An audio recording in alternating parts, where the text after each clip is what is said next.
What's up? What's up? It's the Arthur Moats Experience with Deke. I'm Arthur Moats, and that's my main man, Deke. What's good, bro? Man, I am living my best life today, man. Cannot complain at all.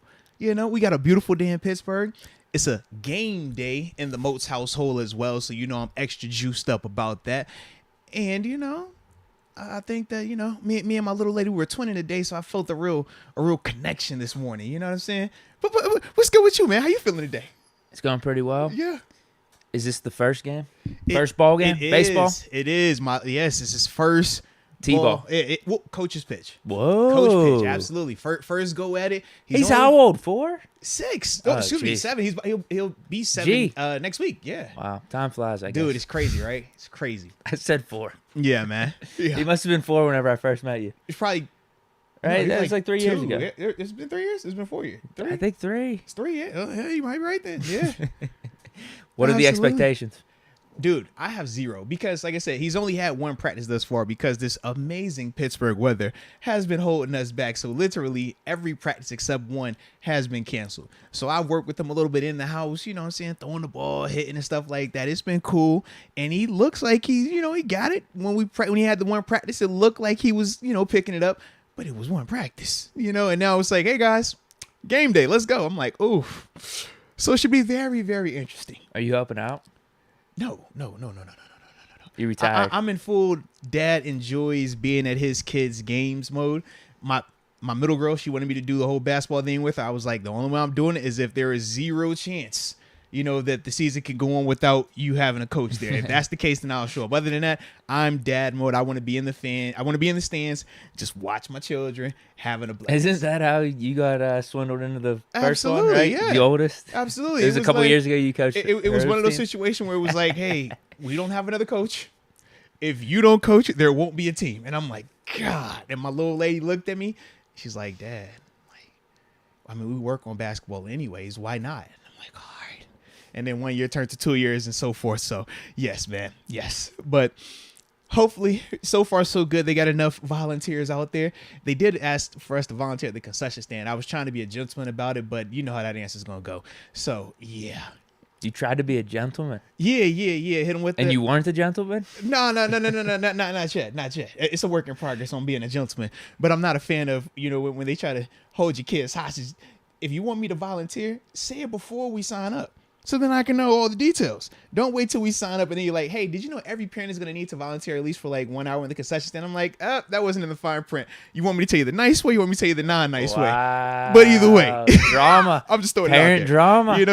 That's always my energy. Whenever it's, hey, we 1 also hour. need you to, I'm like, nah, wait, bro. 1 hour of one. Is this just throughout the season? Yeah. That's just 1 hour. How many games? You well, can do it, right? You go out there then. So you're sending me? As the Yeah, guy? you go. Yeah, I Hell could no, assure- I'm not doing I was gonna that. say I didn't even want to work fast food restaurant. At least I get paid to do that. I'm not for what? Y'all better stop playing with me.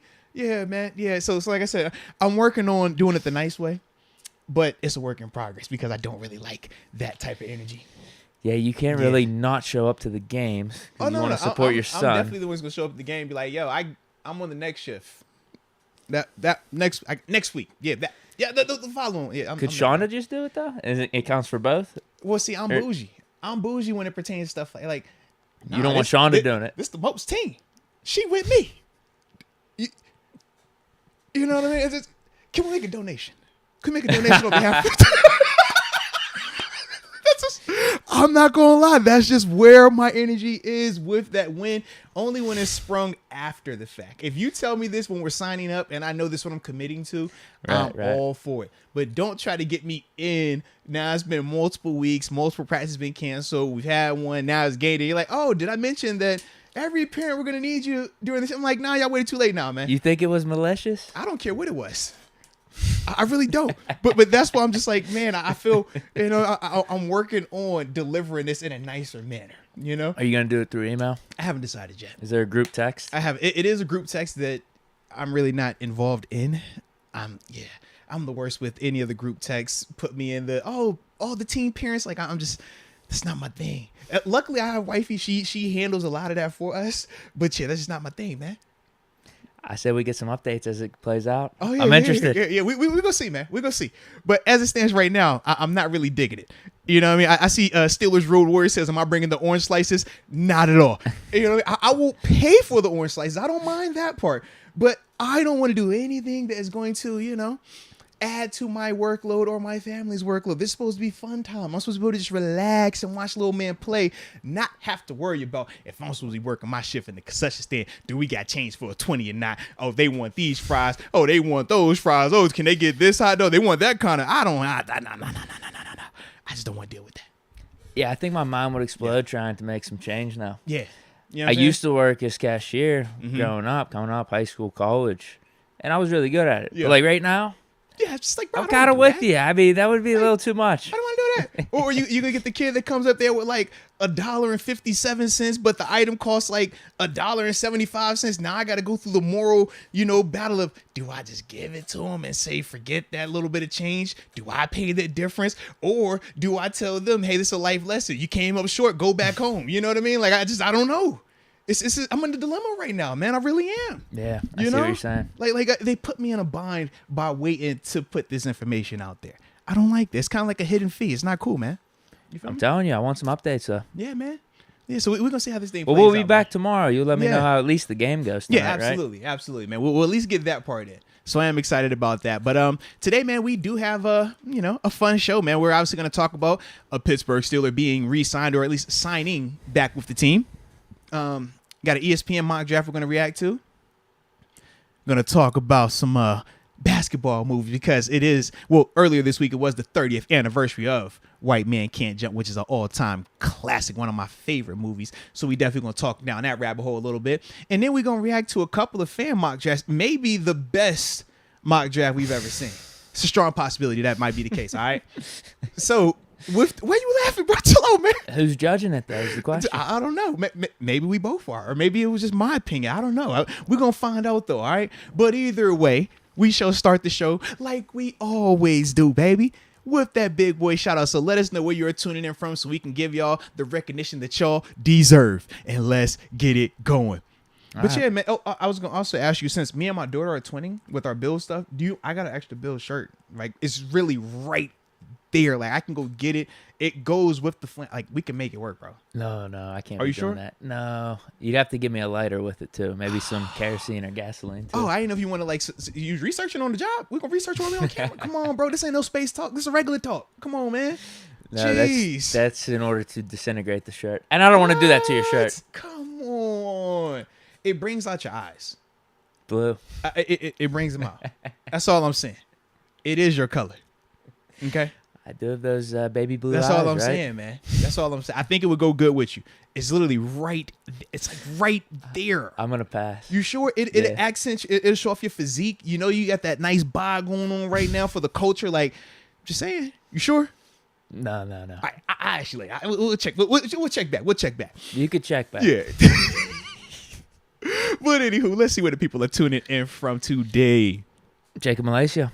Shout out to the homie. Let's get it. 919 NC in the house as always. Zik Shazier. Tuning in from London, baby. Let's see how go. crazy the Commander organization is. Makes me be grateful to be a part of the Steelers Nation. Yeah. More information is coming out about that organization, man. They were saying that they were doing something illegal with the finances. Yeah. This is the quarterly Washington Commanders report. Yeah. I think it's every 4 months or so. Yeah, I think it was Congress though. They said it was it was some type of like Congress type hearing where they were researching the finances for the Washington Commanders, and they were doing stuff that were, I guess, like against the law for ticket sales, for it was like 2 or 3 other things. Yeah, it's like legit, man. Yeah. I swear, it's every 4 months. Yeah. I think it's just the 4 month or the quarterly Washington football, Washington organization story that comes out. Yeah. I don't think anyone's surprised. That's what's been going on the past 2 or 3 years, right? Yeah, it's nuts, man. It is nuts. Stainless steel. Portsmouth 757. Let's get it. The Carib. Love it. Henrik, Germany, city of Hamburg. Oh, wow. He says it's 9 p.m. out there, by the way. Well, shout out to the prime time over there then, baby. Doesn't have to make me guess. I like it, man.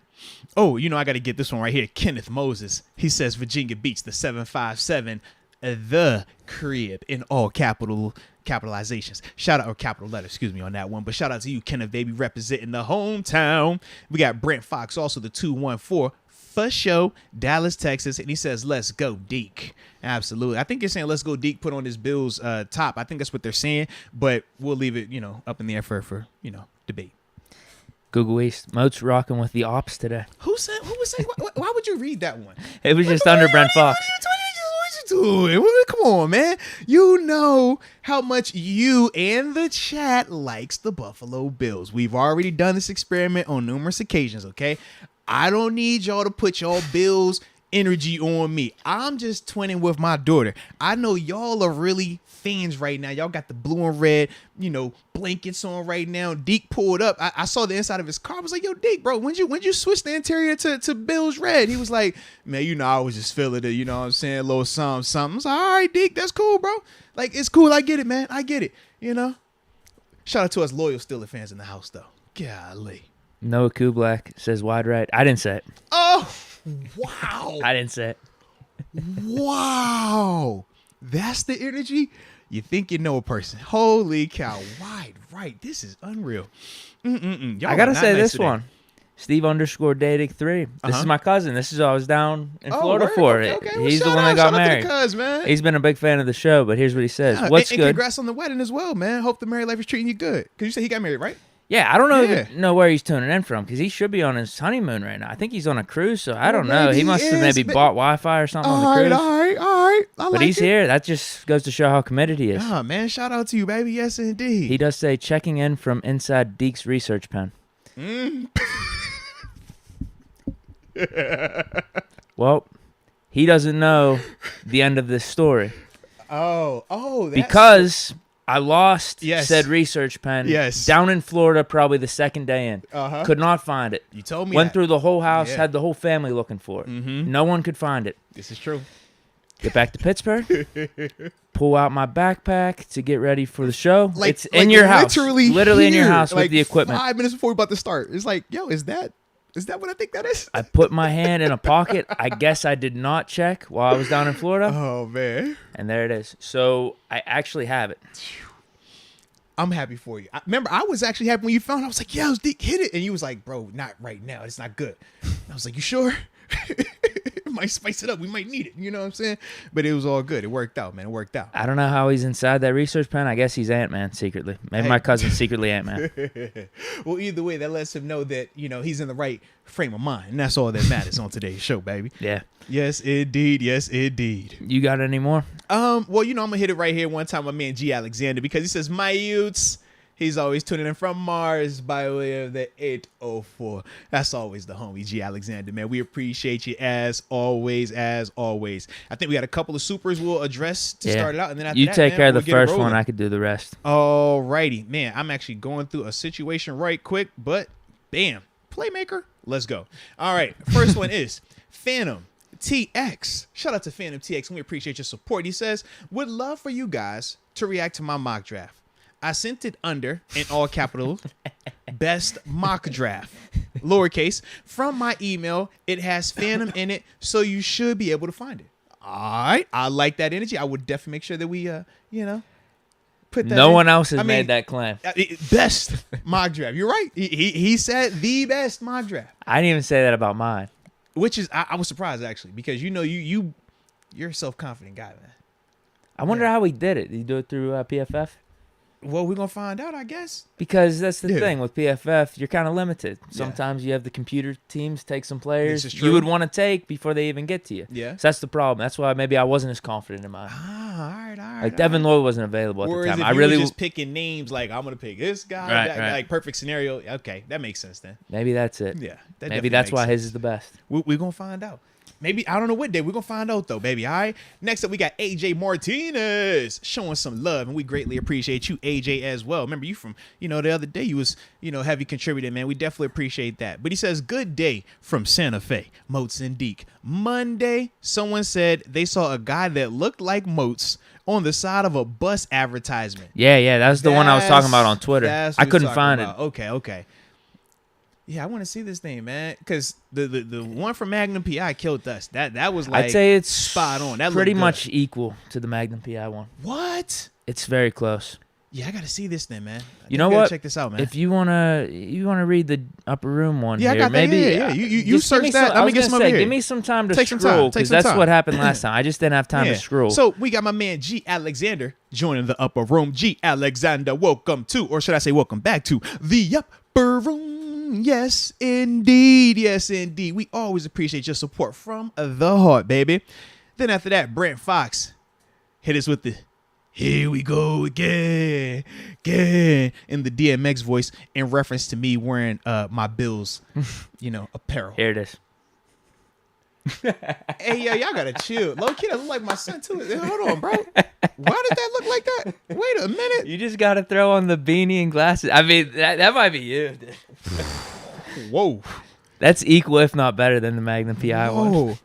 And then because over here I could just see like the fair complexion and the curly hair of the sun behind him, I low key was like, "Yo, is that me and Jay? Wait a minute, bro. What's going on here?" Yo, that's crazy. I don't like this lookalike stuff. Okay, y'all gotta stop it. I might need to retweet this. That's wow. Oh, yeah. That's a good call. That was definitely a good one. I like that, man. But I could read the rest of the chats if you want me to. Yeah, no doubt. But once again, shout out to you, Brent Fox. I know because we all DMX fans, big DMX fans, and I know that he's a New Yorker, so of course we all rocking that Bills guy. I know how we all feel about the Buffalo Bills. We love them. I get it, man. But Bills Mafia Deke. You want to read off the next one? I wouldn't call myself that. That's not my proclaimed nickname. Hey, however you want to be referred to, this is one of those shows where we refer to you in the proper manner, So all good. Farron Bradford. Let's go Buffalo. I'd never steer y'all wrong. More reports on Hamilton falling down people's mock draft boards. He also says, let's go ahead and trade up with Carolina, and we talking ring. I mean, I'm hearing you, but I know the past couple of mocks I just saw, he still was in the top 10, baby. Like, how far are you dropping him down? Well, yeah, if we trade up to 6, that's basically top 5. Yeah. Trading up to 12, 13 is a different story. I think that's different, yeah. Yeah, I feel like he could go in that 6 range anyway. Yeah. That doesn't really have anything to do with him falling. Now, yeah, if he falls in the teens, I think it's something to consider, especially if we don't re-sign Edmonds or sign the Honey Badger. Right. Now, I do agree with you there. If we don't sign those guys, then, yeah, it definitely becomes more of a priority. But I ain't gonna lie, man, I'm just not trying to trade up like that. Lord, I'm just not. But I like the... You don't think he'd be worth it? I mean, in a sense, sure. But to me, at the same time, I'm just like, I feel confident in who Minka is.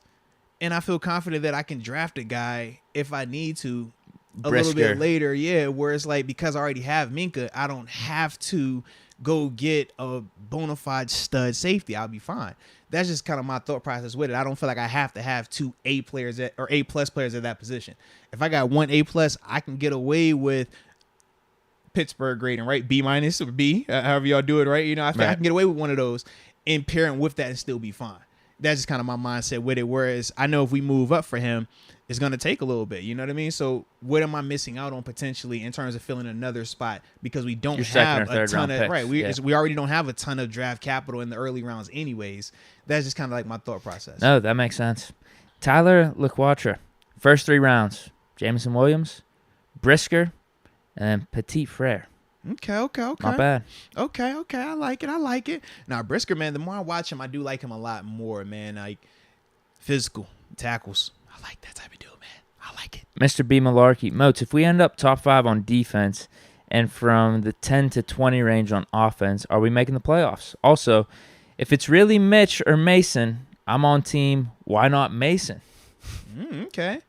Well, yeah, first off, in terms of the beginning part of that question, if they're top 5 on D and then anywhere between 10 to 20 on offense, they make the playoffs. Oh, yeah. I mean, they made the playoffs last year way worse on offense, if you think about that.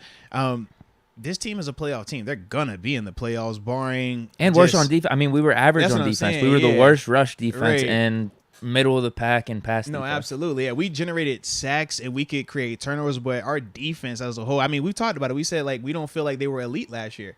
We thought that they were good, and situationally they had, like, their moments, but as a whole, it wasn't like what we thought it would be going into the season. I haven't seen those Bengals blowouts.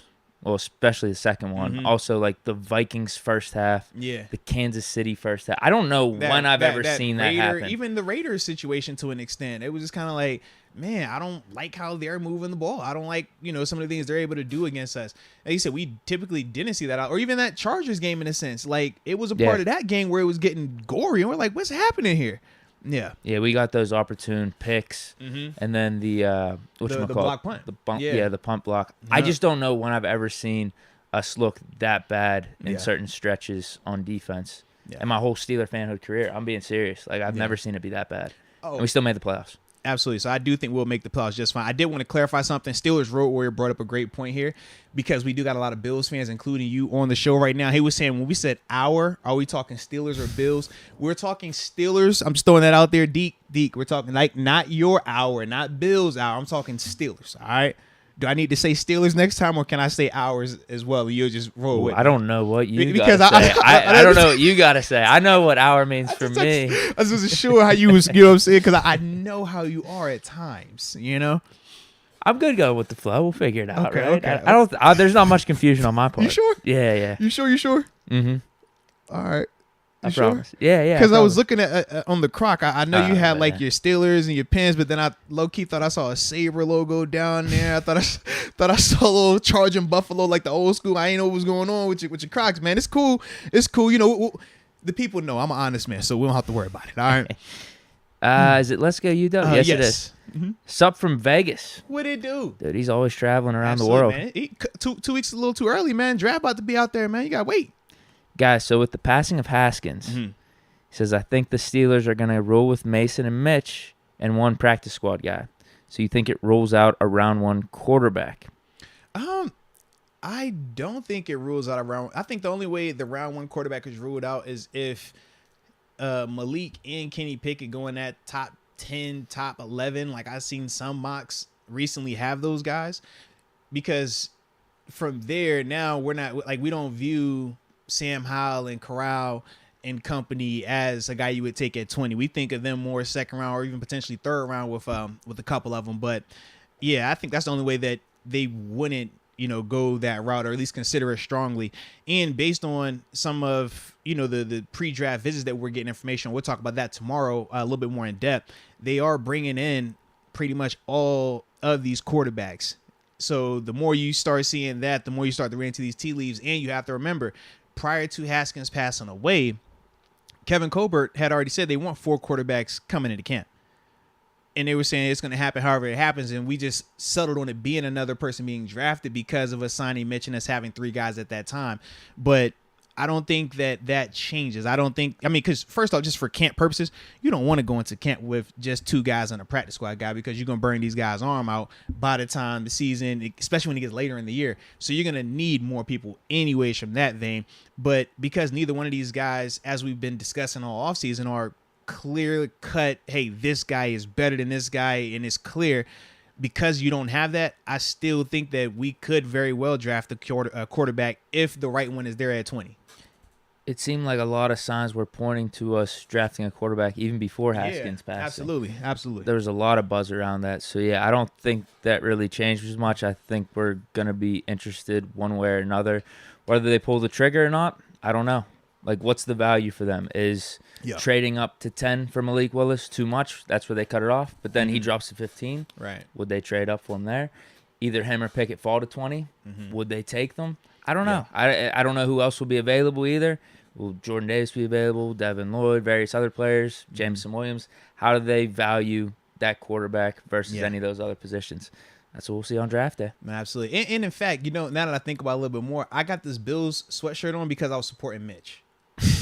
Because that's where his best year was, right? It was in Buffalo. So I'm just supporting that movement. I'm supporting that movement along with Levi Wallace. See, that's why I have this on, to let them know, like, hey, guys, I might have been a little, not as optimistic as some of the other people surrounding your signing, Mitch, but I still support you. You know what I mean? Before everybody else was liking you, I was liking you. You know what I mean? Because technically you're like a fake supporter of Mitch because you weren't on the Mitch train last year. You waited, okay? I was already ahead of the game. I told you, I was like, yo, he looked good with Brian did. Well, I said that. I was on it. I was already there. I'm with you. It was just, you weren't trying to hear that. You know what I mean? So now you're late to the party and now y'all trying to claim him, but we know where it all started, okay? So that's why. So you're seeing last year for him was his best year ever. The way y'all talk about him now, yes, clearly better than his Pro Bowl year. The way y'all talk, is him that not playing at all. Is that not how he's talked about right now? Let's be real though. Is he not talked about like he's just this new prospect solely based on he's last reinvented, year? yes, and reinvented off of last year. Just think about it, and off of some sabotage by Nagy. You hear all this narrative stuff? Like, no. Dude, we know that was going on before we even signed him, from one season. That's all I'm saying. People were talking about him like that before we signed him, though. To what degree were we talking about him like that? Not that much. I don't think Trubisky was really on our radar. We didn't care. We had 7 coming back. Man, I remember when Todd Haley talked about him. He was like, "Yo, man, this Mitch Trubisky, I think he looks like he's changed." And I was like, "All right."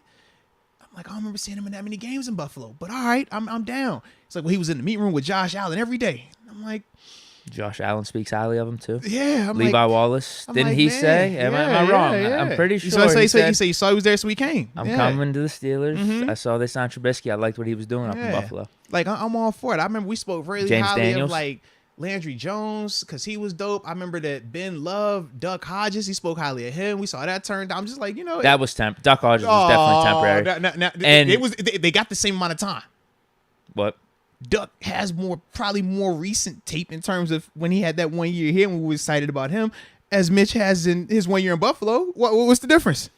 That's all I'm saying. Duck was temporary. That was a feel-good story. He was never going to be our long-term franchise guy. Never. All right. I'm just, Never. We were never going to roll with him into the next season, even as the starter. That wasn't going to be the case. No. Hell no. I thought he was the future. Yeah. No, there were people that were telling me that, though. He was like the Drew Brees. He was like the Drew Brees. Because, you know what I mean? It's like, he's just cool. He's chill. No. It's like smooth. I don't know where you were hearing this Landry Jones buzz though.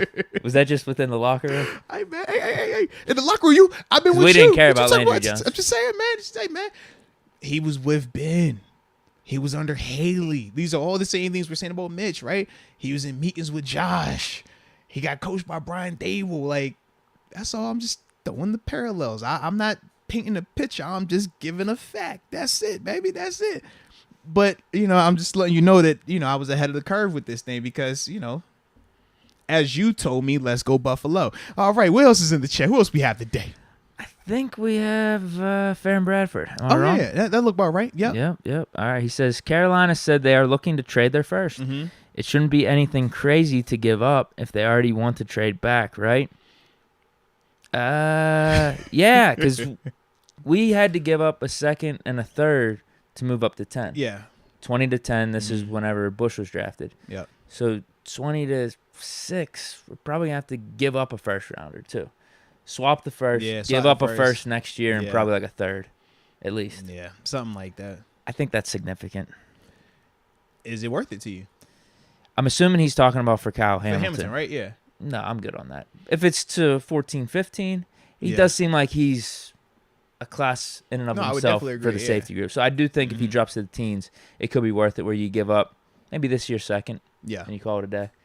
This year's second, next year's fourth or fifth. I think that would be proper compensation. He's crazy talented, man. Without a doubt. You pair him with Minka, it would be special. But like I said, for me, I don't know. I just feel like it's other ways I would like to use that. Whew. Okay. So next one, we got Mike Matizich.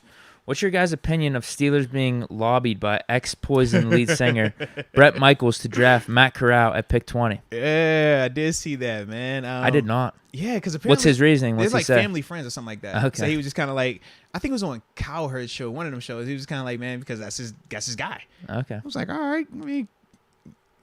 I don't hate it. Where we drafted him at? That's the real question. You know what I mean? It probably would be 20. Yeah. There's no way he's dropping to us in the 52, second. Yeah. Because from what I've seen, a lot of those guys that don't go in the first, the majority of them are going like early second, like in that late 30s, early 40s, but nobody really lasts in the 52 until you get to like, the Carson Strong type, they've been there around that third round and stuff like that. But I think Desmond Ridder's going to be interesting to see where he goes. Like, how high or potentially does he fall into that third round? Because he would be somebody to be interesting to me. You think third round even for him? I don't know. That's what I'm saying. Because, like, this is the time of year, right? We said with Malik Willis, he went from, is he a first rounder or not, to now some of these mocks have him in the top 5.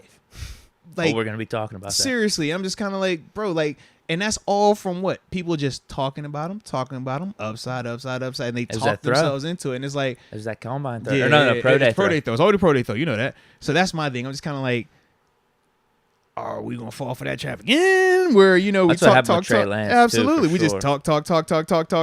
Zach Wilson, another one, just talk. Oh, he had to throw the pro day, and it's like, oh, let's take this guy, and it's like, oh man, all right, wait a minute, maybe we need a little bit more to do with him. I mean, you was ready to bench Zach Wilson a year ago. Now that I think about it, man. Well, listen, Mike White, if he would have kept it up, come on. I mean, what was he on? He was like 4 touchdowns in one game. I'm not against it. I'm just saying. That is part of the issue, though, when we overhype some of these guys based on us just continuing to watch tape, continuing to talk about a guy, and then he throws in his underwear, and we're like, oh, yeah, man, this looks amazing. Take him in the top 5. And he's like, bro, I don't know if you're ready for all that. That's all I'm saying. I still feel pretty good about my last year QB rankings going forward. I think I'd stick with what it is. Okay. Lawrence 1, Fields 2, Jones 3, Wilson 4, Lance 5. Although... we'll see what Lance does with the 49ers. He can make me look really foolish. He's going to get his chance, man. We're going to get his chance. Yeah. Najee Laupak. Would you take Leon O'Neal Jr. in the 3rd? I don't know who the hell that is. I was about to say, off the top of my head. What position does he play? I was about to say, I'm not going to lie to you. Is he a corner? I've been thinking about every other. Oh, no, he's a safety out of A&M. Okay, 6'1", 210. Well, I like the size already. It's funny. Man. I do like his size. I have to watch him. I haven't watched him enough on tape then. I'm just throwing it out there right now, man. Boy, I like how y'all put that one out there. Lord, I was like, man, Leon, wait a minute, Lord. Safety? Someone to consider. Yeah, without a doubt, man. I'll watch some tape on him, man, and we could talk about him in one of these up-and-coming shows. Yeah, because I definitely have not watched tape on him to that level to even be able to give you that type of, response outside of him being a safety. That's it. I will say this. I just can't wait for the draft to happen and be over. Yeah. So we're not looking at dudes that we're never even going to see or hear about again. I'm not going to lie. I was definitely getting to that part this week. I was looking at all these mock drafts, and I'm just like, dude, I'm watching all this tape. We breaking down all these people. I'm like, bro, we probably only going to have 6 of them, maybe, in our whole time covering the Steelers the next couple of years. Like, that's it. I'm just like, oh, my goodness, it just sucks. But it's a part of it. It's fun. But at the same time, it's like, gosh, It's fun to find the sleeper, too. Right. And then even if we don't draft him. And you see him go cook somewhere else. Yeah, say like way back. You're like, oh, man, this Arian Foster dude out of Tennessee. Right. I think he's like a late round sleeper. Almost like I said with Kylan Hill last year. I was like, man, I think this could be a running back sleeper. And you said with Ramondre Stevenson, he actually played pretty good with the Patriots. Yeah, he definitely So there's a cool element to it of even if we don't draft the guy to see if they live up or exceed potential on another team. Yeah. Kind of cool. Yeah, I would agree with that, man. Steelers Road Warriors getting at me today. He was like, it's a little harder for me than you because I'm doing it for 2 teams. Yo, this is nuts. Like, what's got to be all that, man? Come on, man. Deke is right here with me. Deke is the one who does it for 2 teams, and he just drags me along, okay? But he has told me that he wants to be referred to as Deke, the Steelers and Bills analyst. That's what he told me. And I was like, oh, you sure about that? He was like, yes, and Bills analyst. I was like, all right. That's what he told me. All right. Is this a multiverse type of thing? Or a metaverse type of thing? Hey, we ain't going to go that far into it, okay? We just going to leave it at face value, what I just said, and that's just it. All right? We just going to leave it right there, okay? No comment, all right? Is that an Inception thing? Nope. It's all facts somewhere, okay? Najee Laupak. I like this dude. He says we need Dameon Pierce to help in our backfield. That dude's a bruiser. Yeah. No, I agree with you. I saw a couple of his plays. Senior Bowl, he's running dudes over. Yeah. I'm not opposed to that. Yeah, someone even mocked him a couple mock drafts ago in the 3rd or 4th round. I'm not opposed to that at all. I think he's a good player. I would like some shake and bake, though. Some contrast to Najee. Yeah. And I think he gives us a little more of what Najee is. But, I mean, that doesn't hurt. I ain't gonna lie, you said shake and bake. I got hungry. I was like, man, I remember shake and bake chicken, man. I think, like, all right. I mean, McFarland, if he could stay healthy, we only got to see him how many times last year? He looked fine in the preseason, but then how many snaps? We saw him a couple snaps maybe Tops. in the regular season. Yeah. So one, he's got to stay healthy, and then last time we saw him, obviously he was running all over the place. You just got to control yourself. Those are the two things. If he can do that, he could be a really nice He compliment. was running all over, so you got to control yourself, baby. You got to control yourself, man. Breathe a little bit now. But it looked like he was doing that in training camp and also in the facts, preseason. facts. But we hadn't seen him do it in the regular season just yet Yeah. because inactive basically the whole season. Yeah, which is crazy. I don't know what he happened. was the outlier, right? He was the one different guy of that running back group. But we'll definitely, because with a couple of these mock drafts, man, we do have some interesting running back prospects that were drafted or mocked to the Steelers. So we'll react to that. But let's get to this first topic, man. A little, in-house re-sign action. Well, actually, they had already offered him to tender, but it's JC Hassenauer, right? He was tendered when the Steelers first sent out their round of tenders. Obviously, he went to test the market, tested it, decided that it was better for him to come back. So he signed his tender to return to the Pittsburgh Steelers. And I think that, for me, I like this move. JC was a guy that we saw come in last year. Number one, he had position flexibility. Could play the center or guard spot, both guard spots. And then at the end of the year, when Kendrick Green had his calf injury, he was the biggest reason why we were able to not just continue going, but in some cases improve our protection when he was out there. Him and LeGlue. Yeah, him and John LeGlue. Absolutely. We could point to both of them and say, like, yo, these two guys have really changed how we looked. And, I mean, I've always liked JC since he's come to Pittsburgh. He kind of, like I said, reminds me of BJ Finney. Never a great player, never going to be a Pro Bowler, but consistent guy, a guy that you can win with. If you are in a game and you need somebody to fill in, center, any guard spot, he gives you that. If you need a guy that can spot start for you, get you a handful of starts in, he gives you that as well. And, when you talk about a guy like him, fundamentally sound, talk about a guy like him, he's always available as well. I think it is just a good move to just continue to keep the depth, continue to keep that room as competitive as possible. It's a good reminder because I thought he was already signed to the team. Mm-hmm. I was like, oh, wait, Yeah. we re-signed Hassenauer? Thought he was already here. I thought we were already talking about him in terms of our offensive line combinations. They gave him the tender. He was like, hold on, let me see what these streets talking about. Sometimes you got to check out the streets, man. Yeah, it was just nice to know. Okay, Yeah. he's officially on the team. Good reminder. Mm-hmm. Now, how do you think this plays out with the center position? Mm-hmm. Because I'm hearing rumblings that Mason Cole Mm-hmm. could play center pretty good. Yeah. Mason in his JC interview, Hassenauer and then obviously Kendrick Green. and Mason Cole in his interview said if he had it his way, he prefers to play center. Yeah, he's And like, that leaves he the said left he's guard open for Dotson then. Yeah, he said he's open to play either guard spot, but he said he prefers to play center. So yeah. So Hassenauer probably backup heading into this. Okay. One. Unless you're thinking he's competing with Dotson. Well, this is my thing. I think that Hassenauer is good at all those spots, but I don't think that he is day one starter at any of those spots. But I think I don't really want to view him as competition for Dotson because I don't think he's competition for Dotson.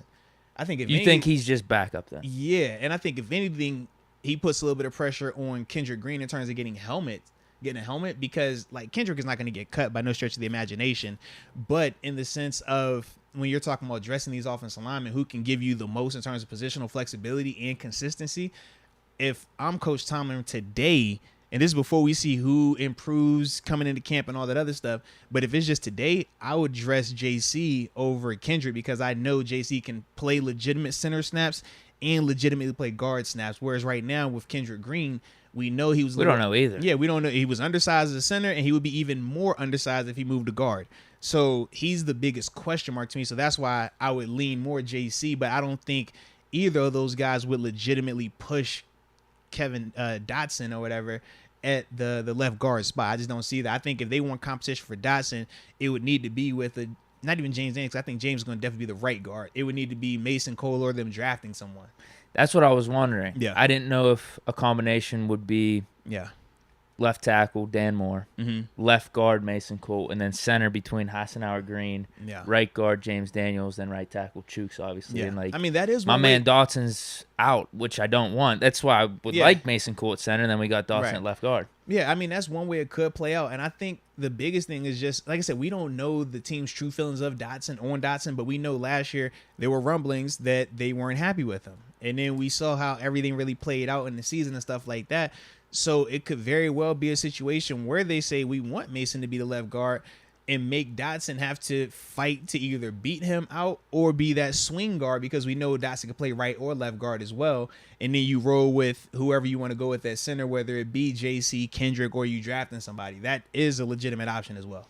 I was liking the Dotson more left side in preseason. I know it was preseason, but they were mauling some dudes. We were getting some good things going on the ground. They said it looked better when it was LeGlue over there. In the regular season, right? Yeah, that's what they said, man. Left guard. Well, Dotson was hurt, though. Here you go, man. That's what they said. Dotson was a little banged up. That's what they said. They said that, that's what they said. Look, it was just more productive. It was the combo of LeGlue and JC. I don't remember what happened with Dotson. He was on IR? Because I feel like LeGlue came in after, like a few weeks after Dotson was hurt, right? Yeah. Like there was a gap in between. Who was playing left guard in that time then? Bro, I don't remember off the top of my head. I don't either. Because I didn't think it was Dotson out, LeGlue, and then we saw this improvement. uptick. Because I thought Dotson played pretty solid. Because we saw the uptick when it was JC that came in for Kendrick. So I don't even remember who was left the time of that. Yeah. Maybe someone will let us know in the chat. Yeah. Was it Hassenauer at left guard? It could have been. I have no clue, dude. Yeah, I don't remember off the top of my head. I really don't either. Those two guys at the end were the ones, man. All right, so is that it for JC? Obviously, good move. Yeah. There's nothing wrong with we definitely like it, man. Definitely like it. So, yeah, that is it for my man JC. Roll Tide, because he's a Bama guy. You know what I mean? Yeah, so put some respect on him. Bam. Yeah. Black and Martyr, just giving us some support. Hey, in the Team Super Chat. Captain, what up, baby? We know we always appreciate you. Now the show is officially here, now that you're here, baby. Yes, indeed. All right, but let's get to the this next topic, which is the first mock draft that we're going to be reacting to. And this is on ESPN.com, man, by ESPN analyst Jordan Reed. Now, I was a little interested in his mock solely because it was a very different approach than what I've been seeing, especially in the early rounds. So to start out in the first round, he took Zion Johnson, the guard from Boston College. Now, Zion is a heck of a player. Moves people. Good prototypical size, a true left guard, pass block. I mean, he brings a lot to the table, and he is a legit high pedigree guy, right? We talk about Dotson, we're high on him, but Dotson was a fourth round, if I remember correctly.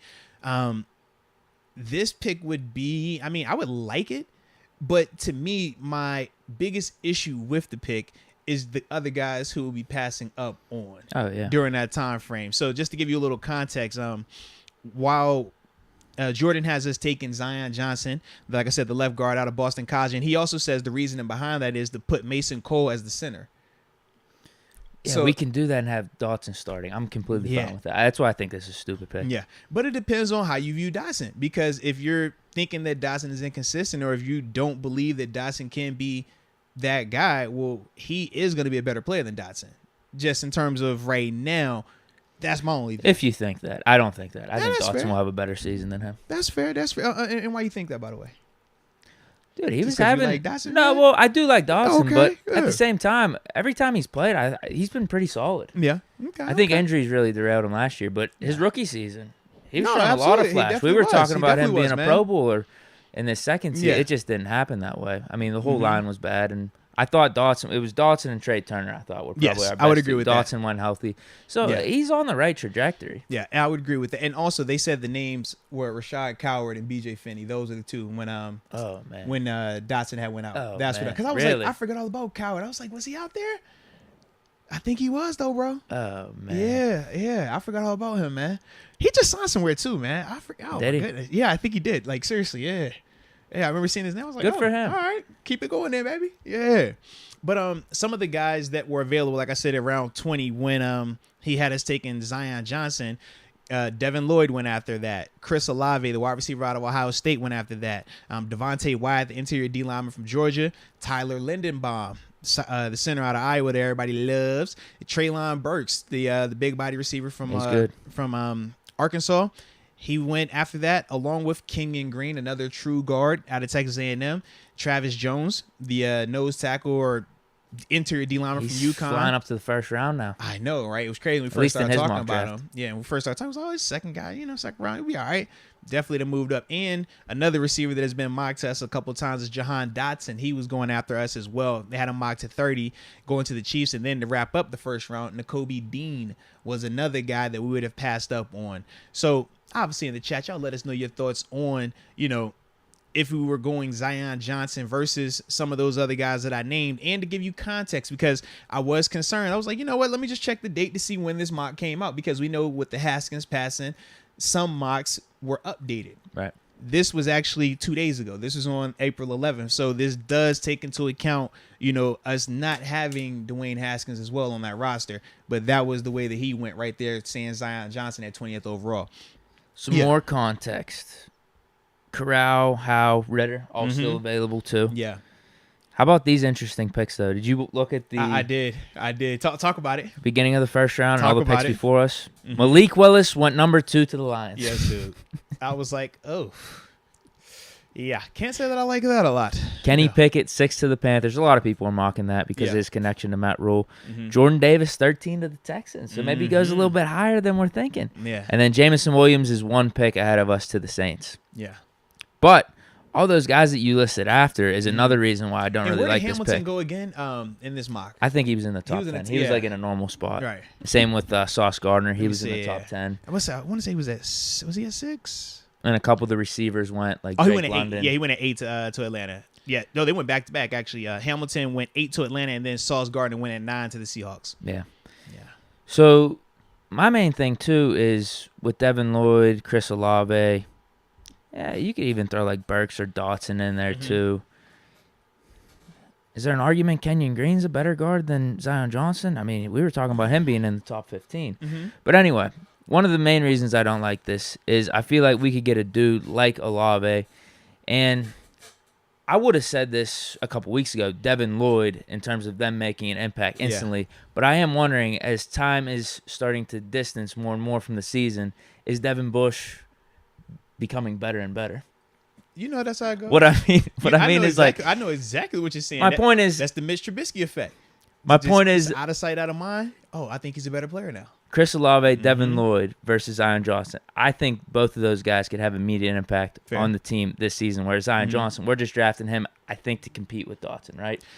I think if you think he'd be immediate starter. He would be the starter. Yes. You think it's a big time upgrade? I think he would be the immediate starter. Yes. I think the difference is one plays sexy positions and the other one doesn't. And that's why it's like when we talk about the Devin Lloyds, the Chris Olaves, the Nakobe Deans, it's a lot easier to watch them and point and say, oh, this is exciting. Oh, this guy has XXX statistics. I like this guy. He's a way better pick to me. Whereas we always say, O-lineman is not sexy. O-lineman, especially the interior part, we don't talk about them until they play bad. And I think that's the biggest difference when we're comparing Zion Johnson versus some of these other prospects. It's just like, oh, well, why would we want to go there? It's O-line. And we don't care about O-line until what? We're not able to run the ball. We're not able to protect the quarterback. Now we're like, oh, O-line, O-line, O-line. I think that is something that happens, when when we're just talking draft stuff like that, because it's O-line. I mean, I don't even want to watch O-line personally, but that's just how it goes, But the more and more I think, I don't know how much of an impact Devin Lloyd or Nakobe Dean would have. Yeah. Because as we get further and further from the season, I think we're set on Devin Bush and Miles Jack as our linebacker combo. So maybe those would be wastes of picks. Maybe they would be. Maybe this whole draft is a luxury draft for us. Deke said, I don't know if this is normal, but the further we get away from the season, I'm starting to think Devin won't have bad. I think Devin Bush, I think I draft Devin Bush 10th overall today. Why is that, Deke? What's changed? Well, it's April, I mean, back in December, that's different, We talking January, it's too fresh. But it's April right now, it's just I feel a little better about him. I get it, man. Like I said, that's what we're doing with Trubisky. We do that with a lot of people, man. You just wait, and it's like, you know what? Jameis Winston is another guy, right? He was like, you know what? I think Jameis is the guy. I think he's ready to go. It's like, wow, what happened?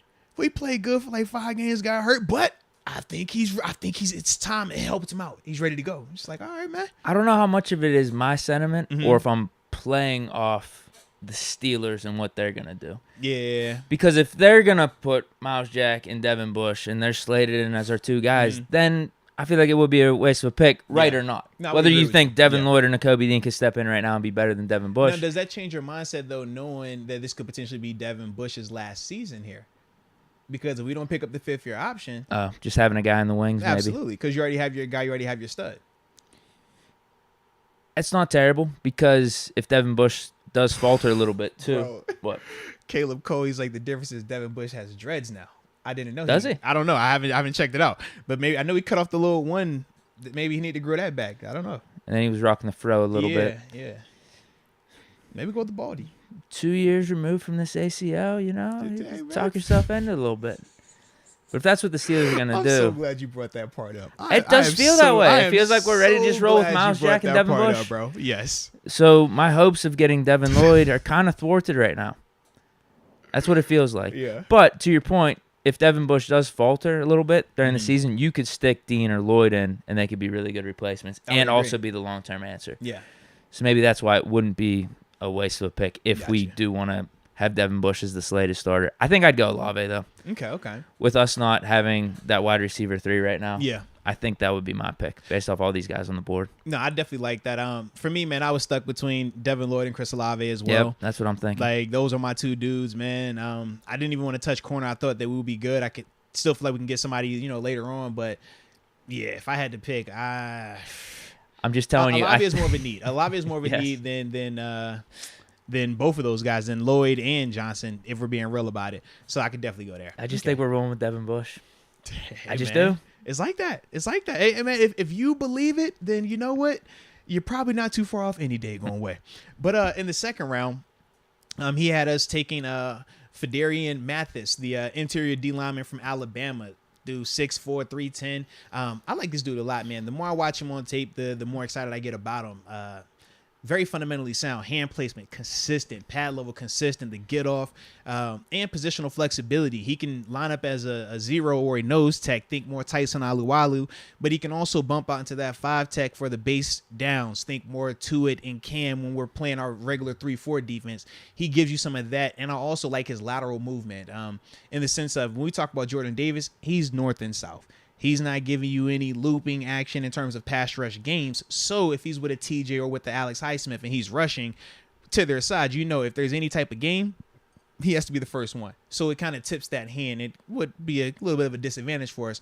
Whereas with Fedarian, he has the flexibility and the versatility to be a looper, to be a guy that can line up inside and wrap around outside. And it just adds a little bit more to the pass rush element. But even though he doesn't have gaudy numbers, you watch him, man, he creates a lot of pressure. He creates movement in the pocket, and that's really how guys like Will Anderson and I'm drawing a blank on the other guy's name. We're going to bring him up later in the mock drafts today. But how the two ends for Alabama were really thriving in a sense was because of some of the interior pressure that my man Fedarian was creating and stuff like that. So I ain't gonna lie, I like the second round pick a lot more than I like the first round pick. Yeah, I'm with you. A lot of it's predicated on if Tuitt's coming back or not. But I think after the first round pick, if we do take receiver in the first round, I think 2 till the end of the draft are kind of all luxury picks then, right? Yeah, in a sense, yeah. They kind of are. It all depends on safety, though. Very true. But there could be a scenario where we sign our safety after the draft also. That's something else to consider because in the sense of if you are Matthew. If you're Tyrann Mathieu. Or even Edmonds, too. It doesn't seem like either of them are in a rush. Right, because you could be saying to yourself in a sense, okay, if I sign right now, what is the demand for me? Because every team could be saying to themselves, oh, we'll just get one of these guys in the draft. Okay. But say the draft happens and you don't get one of those guys, now their demand goes up because the supply is lower. So that is something to consider with Tyrann Mathieu along with Terrell Edmonds. So I was just thinking about that in the sense of like, man, you don't necessarily have to feel like, yo, we got to get this guy in the draft. We got to get this guy in the draft. We just know we got to sign someone right afterwards. Right. It would definitely put a lot more of a, the urgency to sign one of these guys afterwards would definitely show up there, because now we're like, hey, we didn't get any of these guys in the draft. We got to up our asking price in a sense, but that is something to consider in terms of why those top name safeties aren't signing. Landon Collins is another one. He hasn't signed just yet. Yeah. All of those guys are really just waiting to see where Mathieu falls, but Mathieu does have that luxury. So if a team that needs a safety doesn't get one in this draft, his number increases. Yeah, because you got to think. We have 3 solid corners. Miles Jack, Devin Bush. Defensive line, if Tuitt comes back, Hayward, Alu, and Tuitt. Minka Fitzpatrick, a free safety. Then it's just that strong safety spot. On offense, we kind of have our line set. You could bring in a guy for competition or depth, whatever it is. Yeah. Outside of that third receiver, what's our big need from round 2 going forward if we take receiver in the first round? It's just all luxury. So that's why I don't really hate this pick. The ones that went after George Pickens, John Mechie. But if you already took a receiver in round 1, you don't really got to mess with that. Chad Muma, Channing Tindall, Come on, man. You know, Leo Chenal. Like, we could take one of those linebackers. Dub gonna have an issue with us not saying we should be taking Chad Muma right here. All right, you know that's his guy. We like Chad. Bernard Raymond at offensive tackle. They have him slipping to the end of the second, which is crazy because we've seen a lot of mocks where they have him coming to us in the first round, or at least prior to the Chooks move. Yeah, he was getting mine to us a lot, man.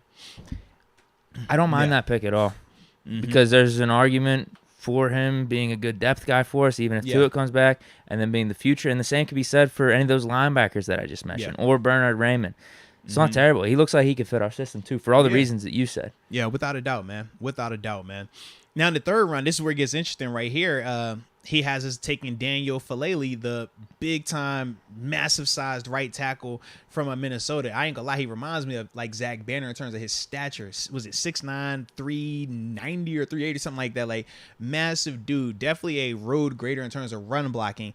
The pass blocking is where, you know, he has his flaws. But the thing that Jordan said in the sense of why he had a mock to us was because he thought that, hey, man, with us re-signing Chooks and us having Dan Moore, Daniel Falele would get a chance to learn behind them and not have to just be thrown out there.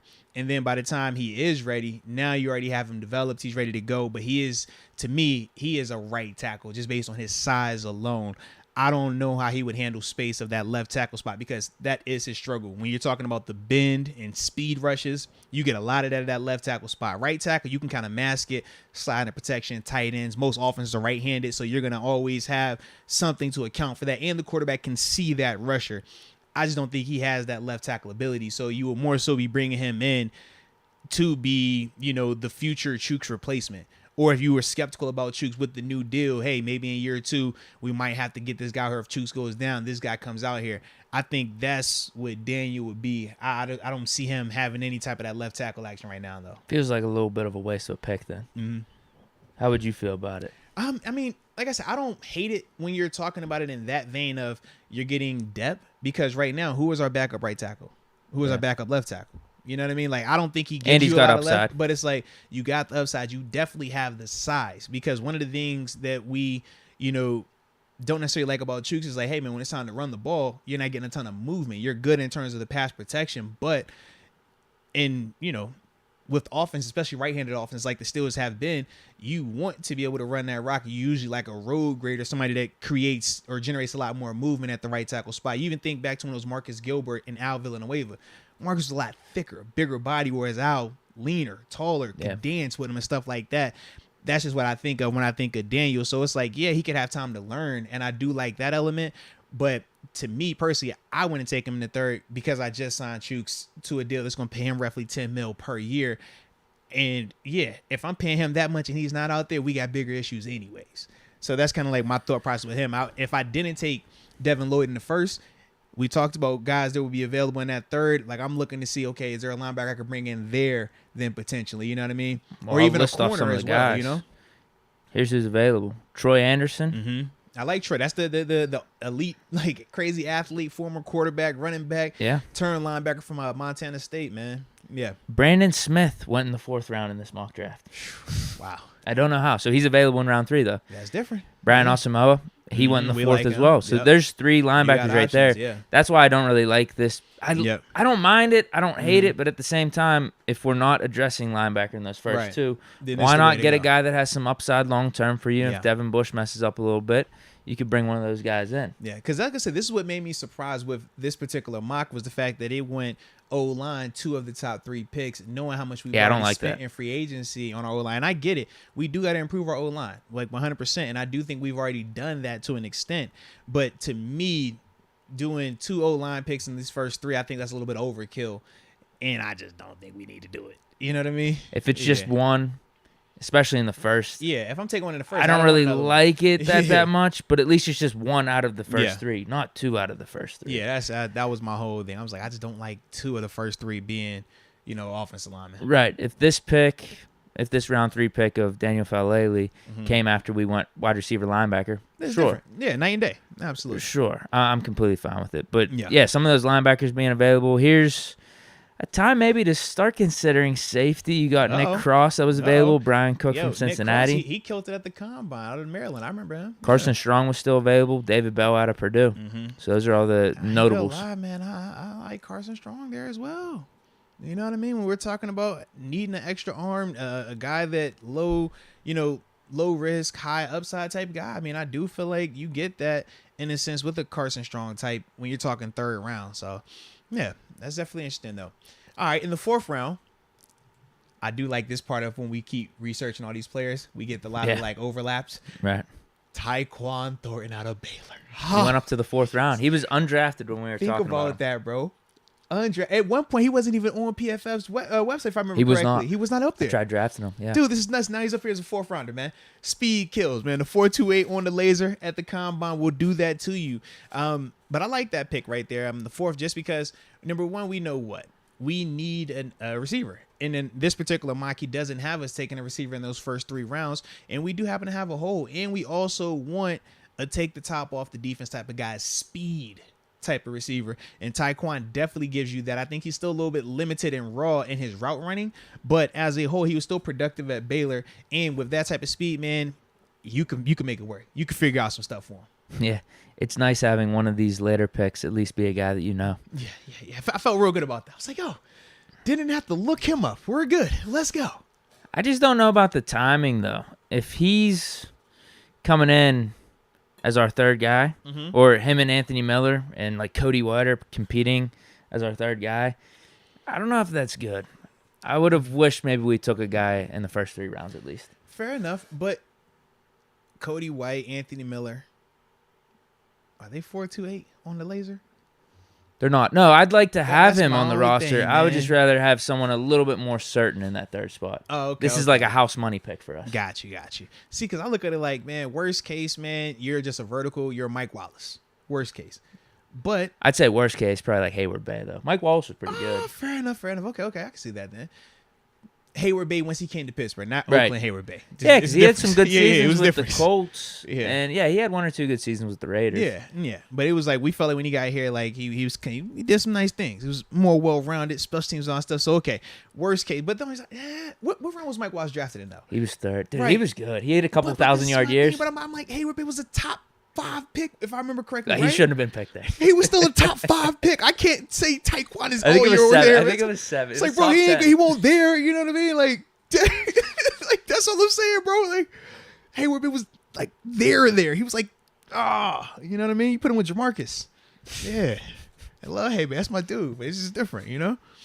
Yeah, but okay. So worst case, I'd say Wallace is like a best case scenario for him in a way. you think that's best case? Yeah, I mean, Wallace had a good NFL career. He really did. You don't think he could be better than that though? He could, has obviously. more Yeah, size? He's taller? if I had to bet money, I'd say no. Fair enough. He could, obviously Yeah. he could, but if I had to bet money, I'd say no. Okay. I think Wallace had a good career, man. He did. I mean, listen, Wallace. They when I got to Pittsburgh, because obviously I wasn't here with him, they would always say, "Oh man, he's a one-trick pony, but he's really good at that one trick." And I was like, you know what? I respect the heck out of it. And we got a chance to see that one trick when he was in Baltimore. Yeah. And yeah, he went 90. Was it 97 or 90 something on us? It was like, Lord, what? He just ran straight the whole time. Like, Lord have mercy. Yeah. We should have tried to bring him back. I'm pissed we didn't bring him back in those later stages because, he pulled out that 1,000-yard season with the Ravens, and we could have had him on the cheap. Yeah. He had been a nice compliment to our core at the time. Yeah, without a doubt, man. Without a doubt. But that's what we went in the 4th. Now, this is where, the end part of the draft where it's kind of like, all right, let's see what we getting here, man. What type of guys we There's looking just at some here? names, dude. He went in the 6th round, Elias Brooks, the inside linebacker for Penn State. I like Elias. I ain't gonna lie. It's like, man, when you're watching the, later portion of the draft, it's like you see the productivity, but they're limited in something.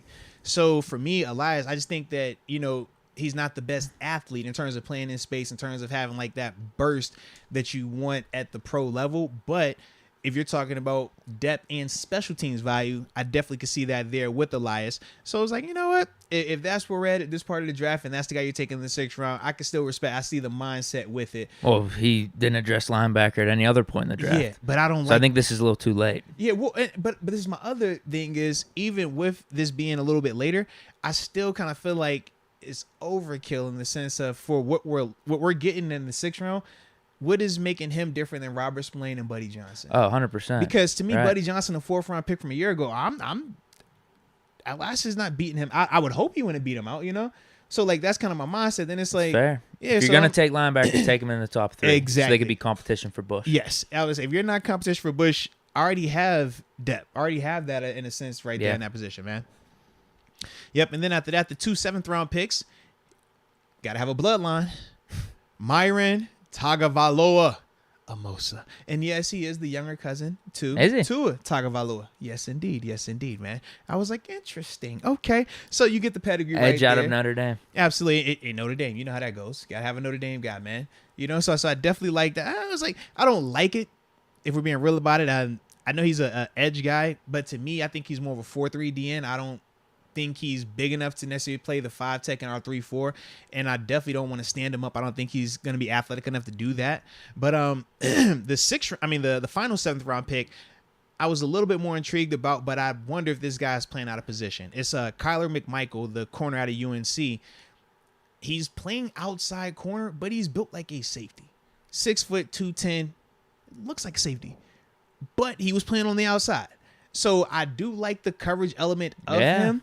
But to me, I don't think he's going to survive as a corner in the NFL just based on like how he moved, like his hips and stuff. But I do think if you were to bump him in as a safety, I think that could be a little bit more intriguing because of how well he can cover. And now you're talking about him having nice size. I would have to see how physical he can be in terms of like being in that box and stuff like that. But I do think his body definitely translates more to the safety type than, playing outside corner here. Yeah, not a bad pick if that's the case. It's almost like what we were doing with Trey Norwood last year. Mm-hmm. And if he's got better size, sure, why not? Yeah, anything 6 and up, it's just like versatility dude. Yeah, anything 6 and up, you're just hoping. All right, could they make the roster? Oh, damn. Chill, bro. Like this. See, Deke, I thought we was gonna get through this show, and we won't have any type of ill will. We was not gonna have any type of harsh words to say to you, Deke. But yeah, I guess we should be taking 6 rounders for granted. There happens to be 6 rounders in Pittsburgh that have had very nice careers. Okay, you're right. Antonio Brown, Vince Williams, Arthur Moats. 6 rounders. We like to we keep it going. 6 rounders are very important. You heard of Tom Brady, Dagon? Have you heard of him? The greatest quarterback to ever step into the NFL. That guy, 6th round. Okay, not a 1st rounder, 6th rounder. That's all I'm saying, man. You're right. Stop disrespecting the 6th round, man. You get great. All of the best players are in the 6th round. Just throwing it out. You got the number 1 quarterback, the number 1, arguably the number 1 receiver or debatable receiver in there as well. I'm just throwing it out there, man. Okay. Did you see AB's new offer or Floyd Mayweather's offer for AB? I did see Mayweather. Yeah, $20 million if he lasts the whole season. If he doesn't, they pay the team $20 million. But if he does, y'all got to pay him $20 million. I did see that. I definitely saw that, man. How you feel about that? Are you taking that deal? It shouldn't have got to that point. I don't even know how that would work accounting wise. That sounds like really shady. I say, is this on the cap? Does this count for the books or not on the books? Hey, AB, look, we got some cap situations. I know it's the last week of the season. Act crazy. We'll take care in the offseason. Are you just giving the owner of the team $20 million under the table? I have no clue how that and the deal is NFL is supposed just to work, going to be cool with that? Yeah, I have no clue how that deal is supposed to work. Oh, yeah, AB didn't last. Yeah. After week 4, Floyd Mayweather gives just an owner $20 million. Oh, it's just cool. Yeah, don't worry. Hey, I got us. When I saw it, I'm like, I don't necessarily know how that's supposed to work out. And if I'm a team, maybe Washington, maybe the Washington Commanders will do the deal. Like I said, they got funny money over there. Whatever's going on in their house, they are a little janky. So maybe you call up Snyder, be like, yo, look, man, this money Mayweather, it's me. I got $20 million for the boy AB. What's up, man? Make it happen. It's a terrible deal for any team. I would agree. AB went back to the Bucs last year on really good terms, coming off the Super Bowl and everything for what, $5 million or something? Now he's an off-season removed, taking his shoulder pads off. We all know the whole Jets debacle. Yep. And he's a year older. Why is a team going to pay him $20 million? I still think he's really good. I still Yeah. think if you get him out there, he's going to be a top 10 receiver. Mm-hmm. But there's no reason for a team to You pay ain't him taking that more than chance. 5, I would Yeah. guess. Yeah, I'm not taking it. I was surprised by you, actually. I didn't know where your energy was going to be. I still want him because to play. it's AB. I didn't know if you was going to be like, take the $20 million deal, Pittsburgh, call him up. That's 20 is risky a lot business. right now for AB. I would definitely agree on that. Probably not for the production you would get from him if he's healthy and he's out on the field Yeah, for a whole season. But that's a big butt. the risk That's is a big all if. the off the field type You of know how stuff. we say low risk, high reward? This is high risk, high reward, maybe. You're going to get rewarded. In some capacity, sure. Or not. That's a lot, though, man. Yeah. 20 a million is lot. too much. 20 is a lot for AB right now, man. Bring AB back for $5 million. Come on, different If story. we're talking 5, that's night and day. But he ain't asked for 5. That boy said 20. That's different. 20. That's what we was talking about. What we're gonna pay Deontay. You said Deontay could be in that range, right? 15 to 20, just based on the market. Christian Kirk got paid around that range. AB should be getting paid more than those He guys, just based off should. strict production. On He the field. should.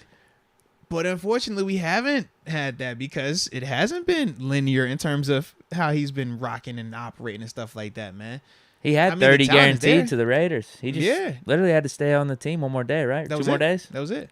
He said he wanted to shoot the video. I'm free. I'm free. I was like, bro, this ain't Amistad, baby. You got to chill now. Come on now. Yeah. But that was just, my thought process on it. But, everyone's different. Everyone is different. What do we give this guy's grade on the mock draft?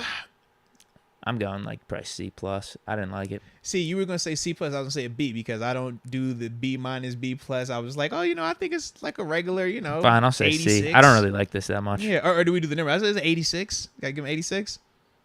No, I'm not doing that. What level? C In the would you give? 70s. I'm thinking in the 70s. Okay. So whenever I said C+, I was thinking 70s, even Okay. though C pluses back when I went to school were actually like 82. So probably C. Okay. I'm thinking like 78, 79. Okay. I could dig it. Like I said, I didn't hate it. I can understand the thought process. I just think for you, man, you were hurt by that guard pick in round 1. You like, no, not I don't my like dude it. Dotson. I got Dotson. I'm like, And I hear it you. seems like a little bit of a reach for Zion, too. He was Yes, more of a to an second extent. round pick. Yeah, to an extent. Fidarian Mathis, they're saying he's second round. So I'm fine with that. I don't like the 2 offensive linemen I don't like in the first 3 rounds. back- I think Tyquan Thornton might be a little bit of a reach, too. I wouldn't mind getting him, but if Yeah. we could get him in the 5th or 6th instead of the 4th, I just don't know if I'll he's gonna take last that. that long either because It all's of on the that speed. Who 4.28. knows? Yeah, people love speed, man. They love speed. Whew, I like it though, man. But yeah, shout out to Jordan Reed, man. Quick reaction. So I think we got some supers we'll get into. And then Yeah, after God that, bless man, him for doing a full mock draft for all 7 rounds no, for every team. Seriously, bro. God when bless I saw you. it, I was like, "Is it full 7?" And I was Gives like, a little paragraph for what for the first 3 rounds. 3-4 rounds, I was like, "Bro, I got it." I felt compelled. I was like, Mel Kiper and Todd McShay, they won't go 7 deep for every team like that, not right like that. I was like, all right. Malik Willis 2, bold call. That's bold. Bold. Yeah. Really bold You call. get to eat for effort, though, man. You get to eat for effort. All right. You got these supers, and then after that, maybe we'll get to the next. Which one are we off on? Let me go back and look. Let's see. We should be at Phantom TV. Yep. I'm good. I got them all. Updated my mock to make Deke especially mad. And I also included one without trades with it. That's my original mock. So this is... So hold on. So he's got 2 of the best mock drafts ever. All right. One with trades and one to make me mad. Okay. We're going to have to address this very soon, Like I said, I don't know when, but we're going to have to get this one in particular because it's 2 of them now. I need to see what these 2 look like. Nick, why? Just did this one on PFF while listening. Jordan Davis, they're sneaking in their mock drafts through the Super Chats.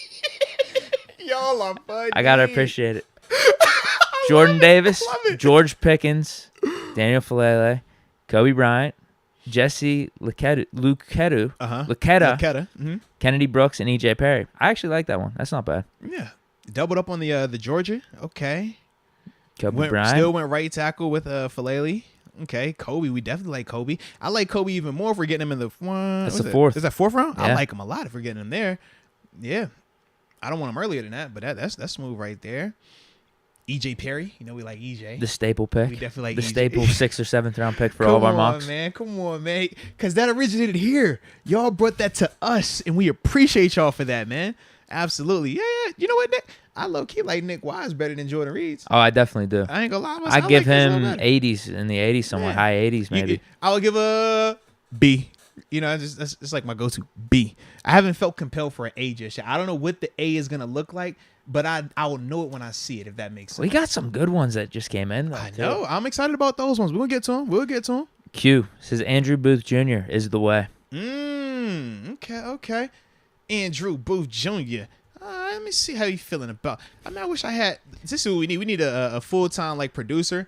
So when we're like, yo, pull up Andrew Booth, and then just start playing the highlights in the background. That'd be sick, like Rogan, right? Yeah, heck yeah, man. That'd be badass. We're not there yet. But that is a corner though. I said that is. He is. You know, that's what we need. Those. It's like, yeah, man. We talk about Andrew Booth. Look at the Clemson tape. One day, we'll keep going though. Let's go, UW. By the way, did we ever get an official retirement announcement from DeCastro yet? Wow, Oh, man, this is out of left field. He's right though. I don't think we have.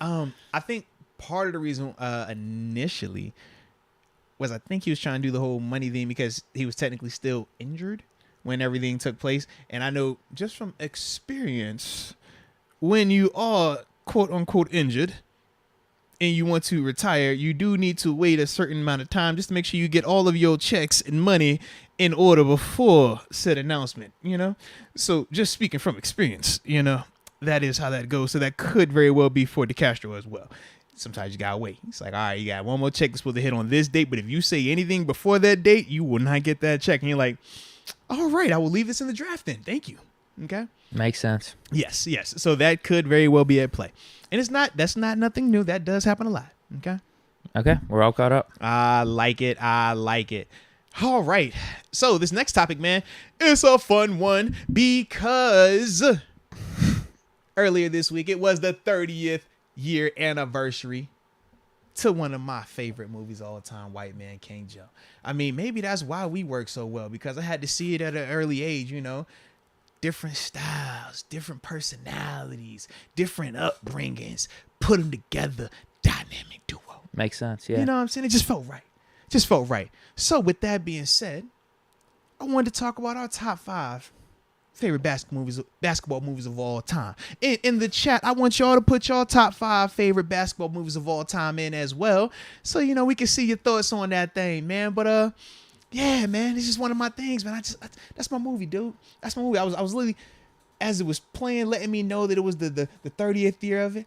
I said, man, I got to put it back on. I got to watch this thing again, man, because there's just so many quotables, so many little fun, just cool moments in that movie that I just like, man. And I feel like it taught me life. It taught me about life, because sometimes, you know, you think you win, but you actually lose. And sometimes when you lose, you actually win. But sometimes you don't win or lose, you just tie. And then sometimes instead of tying, you actually win or lose. This is the craziest thing in life, man. But I absolutely love it, okay? So if you have yours prepared, or if you don't have yours prepared, either way. I have a problem with mine. Oh, here you go. He about to be an overthinker. I don't want to hear none of this. Oh, man, I ain't know if it was that. I ain't watched this. I like just 5-1. You know what I'm saying? It's 5-1. Here's my problem, dude. Here you go. Let me hear it, overthinker. This isn't overthinking. I think it's just not having the full palette of basketball movies. Oh, here he goes. Come on. Let me hear it. I haven't seen a lot of what probably people would think are some of the GOAT basketball movies out there. But this is the thing. It's your list. You can't be. I like how 1 minute you be like, I don't care what the people say. I'm me. Big Deke energy. And now you over here trying to sign a peace treaty and giving us the comfort. Hey, you know, I don't really watch a lot of movies like that, so I might have a list that people might think isn't as good. I swear I thought that. Man, stop being all scary over there, man. You know what I mean? I don't care about the judgment. I actually kind of want to see these movies. I feel bad in a way. I'm letting you down. You letting me down? Letting the chat down. I just haven't seen the movies. You're letting yourself down. Yeah.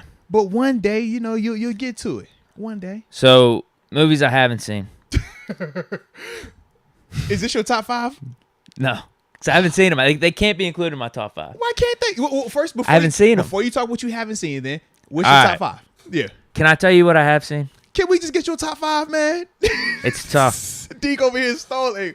See, what happened was, I mean, I'm thinking about this one, but maybe that one over here. It could be this over here. Man, if you don't drop your top 5, stop being all nervous. Come on, player. Fine. 5-1? Yes. 5-1? I'll go Rebound at 5. I like Rebound. That's a clean movie. Here's what's frustrating about my list. Rebound is probably not making the cut if I watch some of these other movies. Strong It's just possibility. It's a strong possibility. Rebound is still cool though. I like the movie. It's a good movie. A little funny movie. I remember Family-friendly. watching it as a Yeah, kid. it's Yeah, family-friendly. exactly. It's kinda Martin like- Lawrence was pretty good. It's in like it. Air Bud. You know what I mean? It's like, it's like cool. Exactly. You know what I'm saying? Like, oh, look at the little dog. He shoot. Oh, thumbs him up. I'm with it. Okay. Next one. I'm going to go. Wow.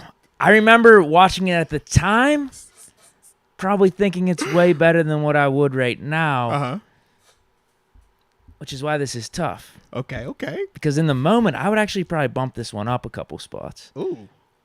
But I'll go like Mike at number 4. That is a classic, bro. Come on, man.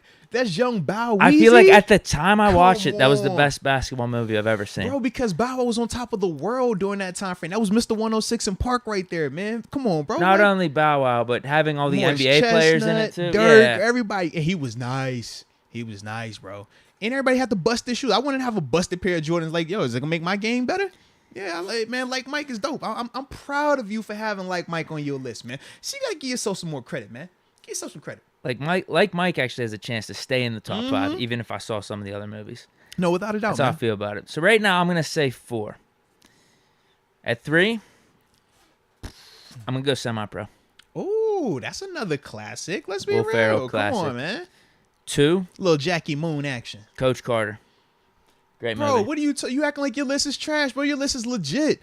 Coach Dude, Carter, but- bro, come on, man. I would have liked to see He Got Game, White Man Can't Jump. There's True. a couple movies, Hoosiers, people talk Okay, highly about okay, Hoosiers. fair Like enough, there's some fair movies enough. I just at least wish Fair enough. I would have seen, and then I could Give you better put them up context. against Yeah. these movies. Because that I Coach have Carter seen. would still be in the. I'm just. Coach Carter's in my It top would 5. still be in that conversation. not even a question. Legitimately, yes. And then 1, Space Jam, the OG. Let's go. It's Space Jam. Dude, it's I Michael love Jordan. that movie. Absolutely.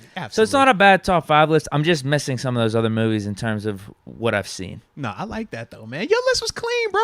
It started out a little shaky. I ain't gonna lie, you didn't like man, I Rebound? was a little nervous with Rebound. I'm like, bro, if Rebound's in his top 5, who knows what else is on this list? I told you the only reason it's in there is because I haven't seen some of these other ones. But funny thing, I am actually glad that I was right on this.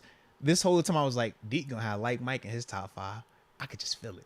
I was like his age group. I'm like, Oh yeah, I that's really like like Mike. Because like for me, like Mike, I was like right on the edge of feeling a little bit too old for it when Right. it dropped. But I was like, I still liked it a lot. And I'm like, Deke, that's probably like right peak Deke age group right Yep. there. You're Like, 100% right. Yeah.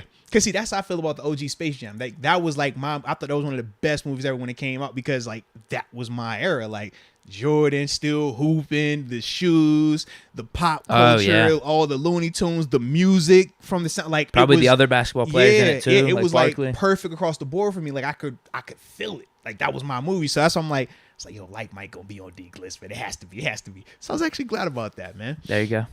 All right, so for me, man, him, and I'm gonna read my 5 before we get to the chat and see what y'all put in here for y'all top 5. But I had to keep it real, gritty for the culture for my number 5. I don't think a lot of people have seen this, but it's an OG one. Sunset Park. Yes, indeed, baby. It's a hooping movie. Real, just urban, gritty New York. You know what I'm saying? That type of vibe. But it's time to get live. It's time to represent Sunset Park. What time is it? That's my movie, man. And every time I go on the court at times, now I didn't play like Busy Bee, but I just like Busy Bee's energy. It's this dude in the movie, like he get the goggle, he starts snapping and getting at people on defense. I was like, yo, time to get busy like Busy Bee. But that was not how I played. But I liked his game though. All right. So that's why I have Sunset Park at number 5. At number 4, I got Space Jam as well. Whoa. It's the Space Jam.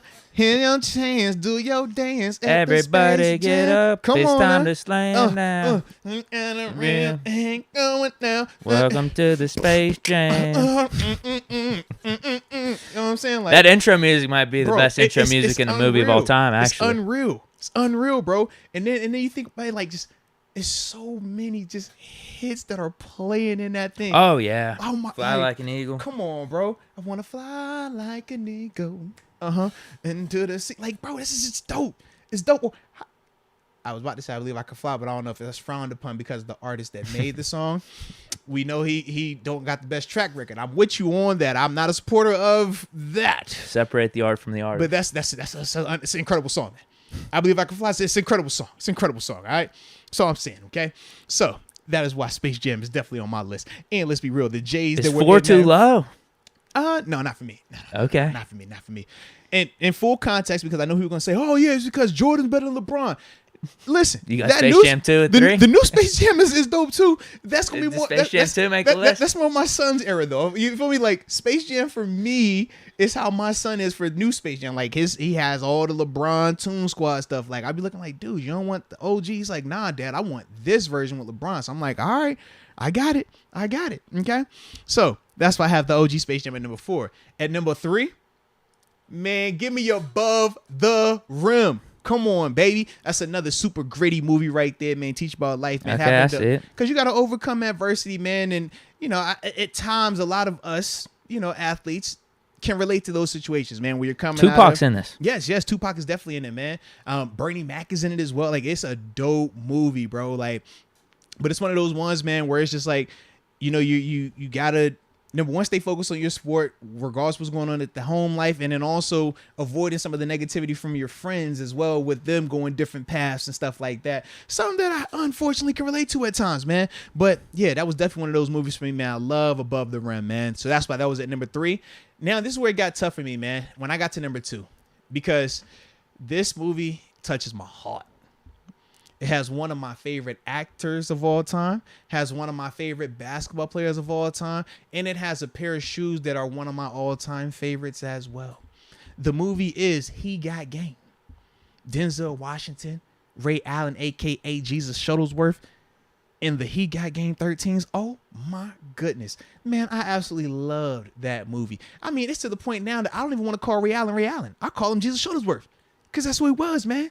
Like, the dude was fire. And in that movie, because you haven't seen it, you got to check that one out, baby. I told you, I'm missing a couple of these movies. You get movies. cameos from Dick Vitale. Like, it's a cool vid, but it also reminded me a little bit of, like, when I was taking my visits and stuff like that. Like, you get some crazy stuff that's going on with this man during that time. And I'm just like, it is like that at times, baby. It is. So, for me, that just touched my heart. I just thought of something. What's up? I'll get to it after your list. Okay, fair enough. Something just came to my mind. Well, I might have an adjustment on my list. All right, fair enough. Well, the number 1 movie for me on my top 5 basketball list is White Man Can't Jump. That's not even one of my favorite basketball. That's one of my favorite, like, all-time movies. Like, it's in that category for me. Just because, like I said, I love Wesley Snipes. Woody Harrelson was crazy in it, man. You also got Rosie Perez holding it down, that little Latina flair and stuff like that. And when I was growing up, we actually used to go to the court to play ball like that. You would go out there and you would see the OGs out there, man, money on the ground. It's like, dang, man, I want to get out there on the court. You got to earn it to get on the big boy court. And you don't just play on the big. I've literally seen, man, dudes getting chased off that court middle of the street like, yo, he about to get killed. Like, this is nuts. That's what White Man Jump did for me, man. I absolutely love that movie, man. So that is my top 5. But what were you going to say before I go and read off, some of the people in the chat's top 5 basketball movies of all time? Rebound is out officially. Wow. That's Uncut great. Gems. Oh, all right. You're saying that doesn't count? It's cool. I think it's so. Oh, the movie's incredible. No. In terms of being a basketball movie, I think it's a bit of a reach. You don't That's think? all. It's a dope movie, but I just don't think it's a basketball movie solely. We got to pull that up.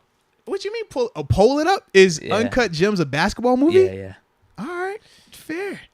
I guess I personally don't think it is, but it's If all it's good, not, man. I'll leave it off. No. This is my opinion, not your opinion. This is my opinion. That's all. If it's off, I will leave it off.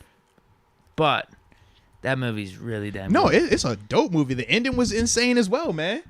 But it also is like a, it's a reminder for people like. It's like a gambling movie. Yeah. I don't know. Yeah, what do you consider it? Because, see, I definitely considered it more of a gambling movie and more so just like focusing on that element and the, potential disaster that it can cause when you don't know when to stop versus it being like a true like basketball movie. But that's just my opinion. I put the poll up, man. It's on the Uncut poll. Gems, a basketball movie. Yes or no? If simply they yes or say no, if it's more no, then Yeah. I'm not going to include it in my top 5. Yeah, 'cause but that's if my it's only yes, thing. then I I'll was- make adjustments.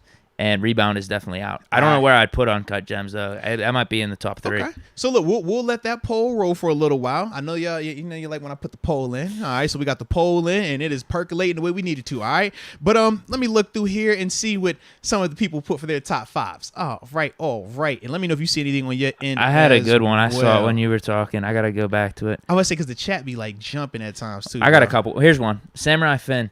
He's got one, Space Jam. 2 classic. like Mike. Let's go. 3 Friday Night Lights.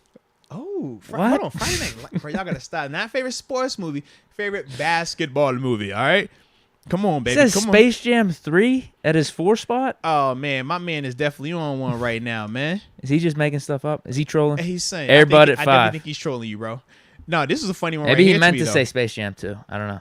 Bro, I literally had my man Stan Claire say Porky's when the lady assistant coach and the man assistant coach get it on in the equipment room. That's like one of them OG movies. It literally was like the first time I watched the movie, and I was like, is that softcore porn? Like, what I just watched right here, man? I was like in that young age. I'm like, did I think I just That saw was a this? basketball movie. Well, it was a scene where something took place, but I don't know if it's a basketball movie per se. We all ain't right? giving Uncut Gems the cut, but we're giving that. I'm not giving that a cut. That's another cut. That's a nostalgia. That's not a cut. All right. But let's see. Here we go. Right here. Kenneth Moses. He says he got game. I think at number 1. At number 2, he went Coach Carter. Number 3, The Air Up There. I like that. Let's go. Number 4, he has White Man Can't Jump, and then I believe at 5 he has Hoosiers. Okay. All Calculated snipe. right. All Air Bud. 1, 2, 3, 4, and 5. Let's Big go. Air Bud fan. Let's go. Bat 300. He says Space Jam at number 1, Coach Carter at number 2, Above the Rim at number 3, and he says I haven't seen anything else, so he falls into your category as well. Fair enough. Yeah, fair at least enough. seen enough to make a top 5. Oh, Rod Dollar. This I low key like. So he has at number 5, he got game. At number 4, The Way Back. At number 3, Coach Carter. At number 2, Love and Basketball. I play for your heart. Double or nothing. Come on now. But number 1, he has that movie is super underrated, bro. Yeah, Mekhi Phifer is in it. I forgot the young lady that's in it, but it's dope. He's that's in high school, right? Crazy hooper, man. Nice and sec, about to get up out the, out the little area that they're living in. And if I remember correctly, it's something involved with like him either getting on drugs or getting involved with drugs, where it was like something that's happens. He ends up passing away. I think he gets killed in the movie, but it was a dope movie, man. I definitely like that. I haven't heard of that movie in like years though. Phantom TV says Joanna Man. Jeez, you ever seen Joanna Man or heard of it? I've heard of it. Yeah. So you know the concept of it though? Is it kind of like whatchamacallit? Is White Chicks? Dude dressed up as a girl and plays on the Chicks hoops team? Yeah. Is that what it is? Good movie, man. Funny movie. Okay, here we go. Sippy Boy 302 Bovin. At number 5, or excuse me, he has an honorable mention. He says Blue Chip. That's another one you need to check out. It's definitely a classic. There's probably 6 or 7. At number 5, he has Sunset Park. Shout out to you for the culture, baby. Number 4, Coach Carter. Number 3, he has Sunset Park. Again, that doesn't add up, but he miswrote. Number 2, Glory Road. Okay, all right. Kept it a little recent. And then at number 1, Above the Rim. Okay, all right. I got Jesus. 5, Glory Road. 4, White Man Can't Jump. Let's get it. 3, He Got Game. 2, Space Jam. 1, Coach Carter. Coach Carter. Got some classics in there. Let's get it, man. Let's get it.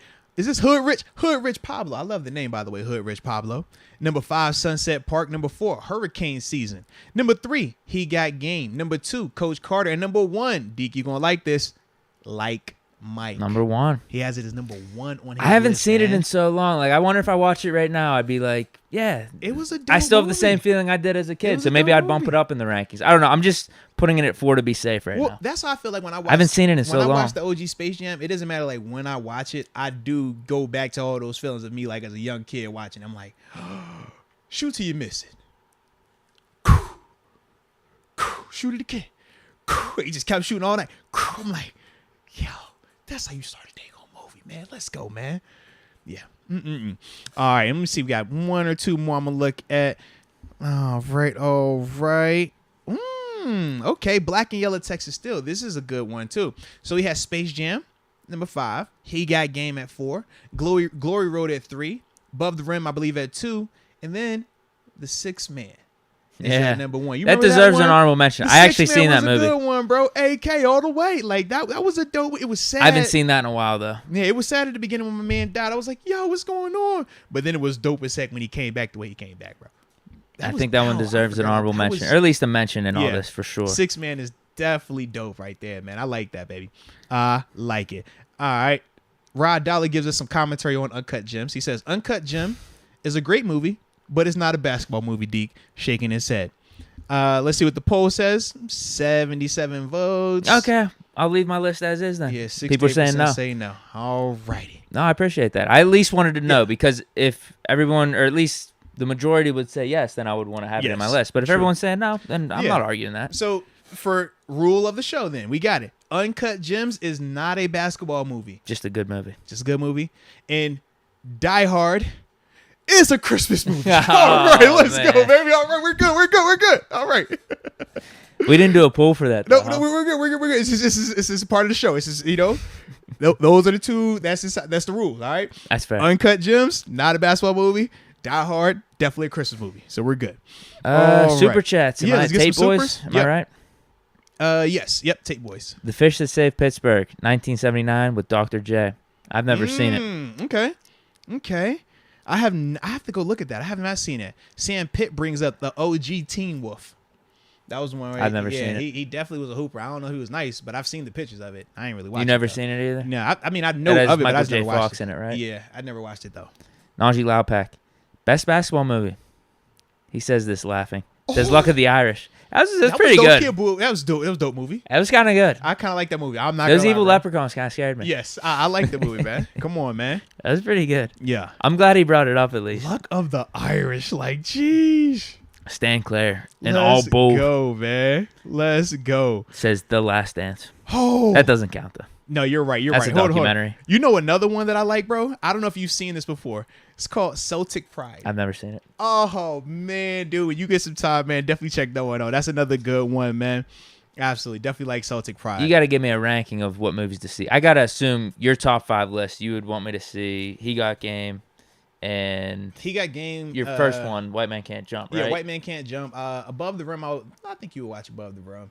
Yeah, because that's another I'm just good saying one. priorities. If you're telling me, oh, you have 5 basketball movies to watch, I'd have to have at least the Denzel one. Yeah. And then White Man Can't Jump, obviously. Mandatory. Yeah, both of those are mandatory, man. Because those are just way bigger than just basketball movies. Those are just like good movies. Like the storyline, the acting, like across the board. Like it's a good just movie. Yeah.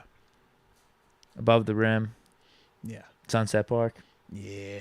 Above the Rim, definitely. Sunset Park, like I said, that might be a little too much for you. Because like I said, it's the culture. You know what I mean? Like not everybody's like going to understand it to that level. I feel like I need to check it out, though. I mean, maybe you can get down with the culture, baby. You know, I ain't tripping.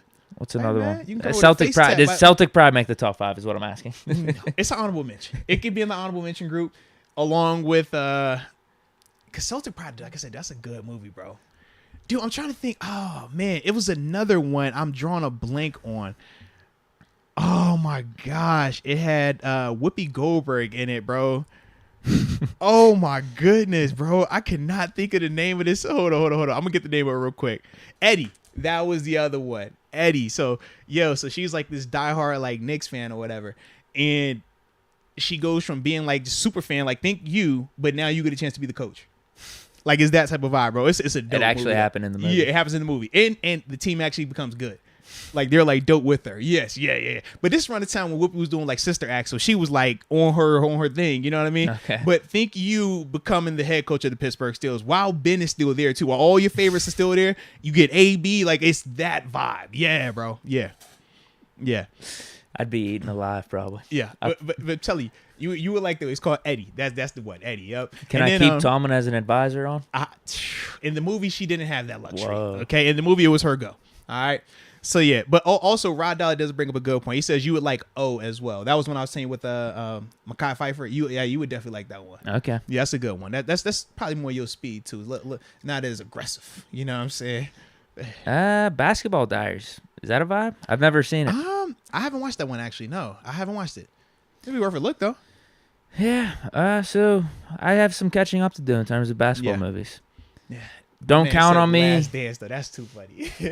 I guess it is that's a documentary. I'm just gonna be straight up. Don't count on me getting to them anytime soon. You know we have low expectations for that, Deke. We know that, man. It's all Because good. It's the thought that counts though. I'm just going back to whenever I was working downtown, my 9-to-5 life. Everyone called me the dude. This was coming out of college. The dude from the Big Lebowski. The dude. Yeah. Mm-hmm. And I was like, yeah, I'll check it out. It literally took me a year to finally watch it. Because I never watched it. And they were like, you have to. You're the dude. The dude. The dude. I'm like, I'll get to it at some point. It took me a year. It's like that, bro. So if you're giving me like that. 5 movies to check out, Yeah. I might never get to them. It's a strong possibility. Unless we take Maybe the those price first away. 2, He Got Game and White Man Can't Jump, I actually do kind of want to watch them. I just don't know when. 2 more that just popped up I totally forgot about. Hood Rich Pablo says, do we like Uncle Drew? That was the one with Kyrie and I've all, never and all seen them. it. Bro, it's I liked his straight. little skits before he did the movie. Yeah, it's like that, but just think of it like as a bigger production with a lot more like Wasn't celebrity Shaq in it? names. Yeah, Shaq. Who else? It's like a ton of hoopers are in that thing. Nate Robinson is in it before he got knocked out. He's in that joint. I'm petty before he got knocked out. I'm sorry. But yeah, he in that You thing. had to provide man. context. Yeah, man. It's just, you never know. And then also another one they Don Juan brought up is called Mr. Right, and that's with Common and Queen Latifah. Common's like the hooper. He's nice. He ends up getting hurt. Queen Latifah's, getting him right and all that stuff. It's a love story with it. Yeah, I kind of didn't like it because I'm like, I got Love and Basketball if I want a love movie like that. And I wasn't a fan of Love and Basketball all the way because at the time I was in a relationship with the person who wanted to be Love and Basketball. I'm just like, I don't think we Love and Basketball. We got to chill. They you put a gotta lot of chill. pressure on it. Yeah, so for me, it kind of ruined the movie for me. But I already was like, if I want to watch a basketball movie with love, I'm going to go Love and Basketball. Okay? Yeah. That's funny. Yeah. All right, so let's get to this last topic, man, before we get up out of here, because like I said, man, I got game time today. All right, it's a game today. Yeah, 20 minutes. Little man, get Can we his do own it in today, 20? man, all right? So, but no, shout out to the list, though, man. Shout out to everybody's basketball movies, man. I kind of like this right there. Like I said, That was something a little fun. different, man. A little different. Change it up on them. But we are going to rate a couple of these mock drafts that we have received. And like I said, man, because y'all told me, keep bringing the mock drafts, keep talking about them. We'll keep, we'll keep tuning in. We don't hate or anything like that. I was like, all right, so we'll do some more mocks today, and we'll include some tomorrow as well, okay? Because like I said, we will be having a show again tomorrow. All righty. But first mock that we are going to react to is from the homie Nicholas Lovino. Boom. Shout out to the homie Nicholas Lovino. He actually has a trade to start his draft out. I don't know how we're getting these trades through. I know, right? It's crazy. So my man traded away the 20th overall selection and our 4th round pick, the 138th selection, to the Detroit Lions to move back in the first round to the 32nd overall pick, but then to move up in the second round from 52 to 34 as well. All right, so excuse me on this. Starts it out with no first round draft pick because I told you we traded him away, but we go Sky Moore to start out our draft in the second round. Then from there, and I like this one because it was very different. I was like, a lot of Sky Moore, ones, borderline first round pick all of a sudden. Yeah, well, think about how that's done worked out for him, right? The combine and just free time, it'll do it. It'll do it. Won't he do it? Won't he do it? Yes, he will. The same way we talk about D. Bush. You say, hey, man, I don't know why. I just think, D. Bush didn't change. Why? I don't know. Because it's April. It's that simple, man. It's April. Yep. Okay? You just got to roll with it. All right? So, yes, Sky Moore has talked himself into a borderline first-round pick right here. I mean, you 2 picks out the first round. You a first rounder in my book, okay? That's just how I feel. But after that, he makes another trade in the second round. Hot on the phone calls man, here. He's picking them lines up like, yo, what it do? Talk to me. So he trades away. Remember, I told you we had initially moved back from 20 to 32.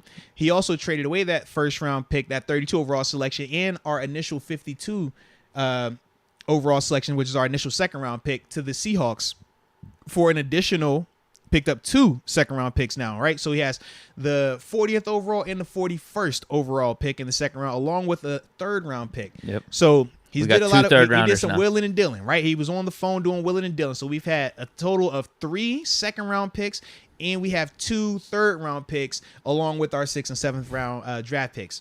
So from there, with the 40th overall selection, I like this pick a lot. Yes. Goes with Jaquan Brisker, the hard-hitting safety out of Penn State. Definitely like him a lot. Then from there, spun the block for the next pick. Went with Travis Jones, the interior D lineman that we were definitely high on and continue to be high on as well.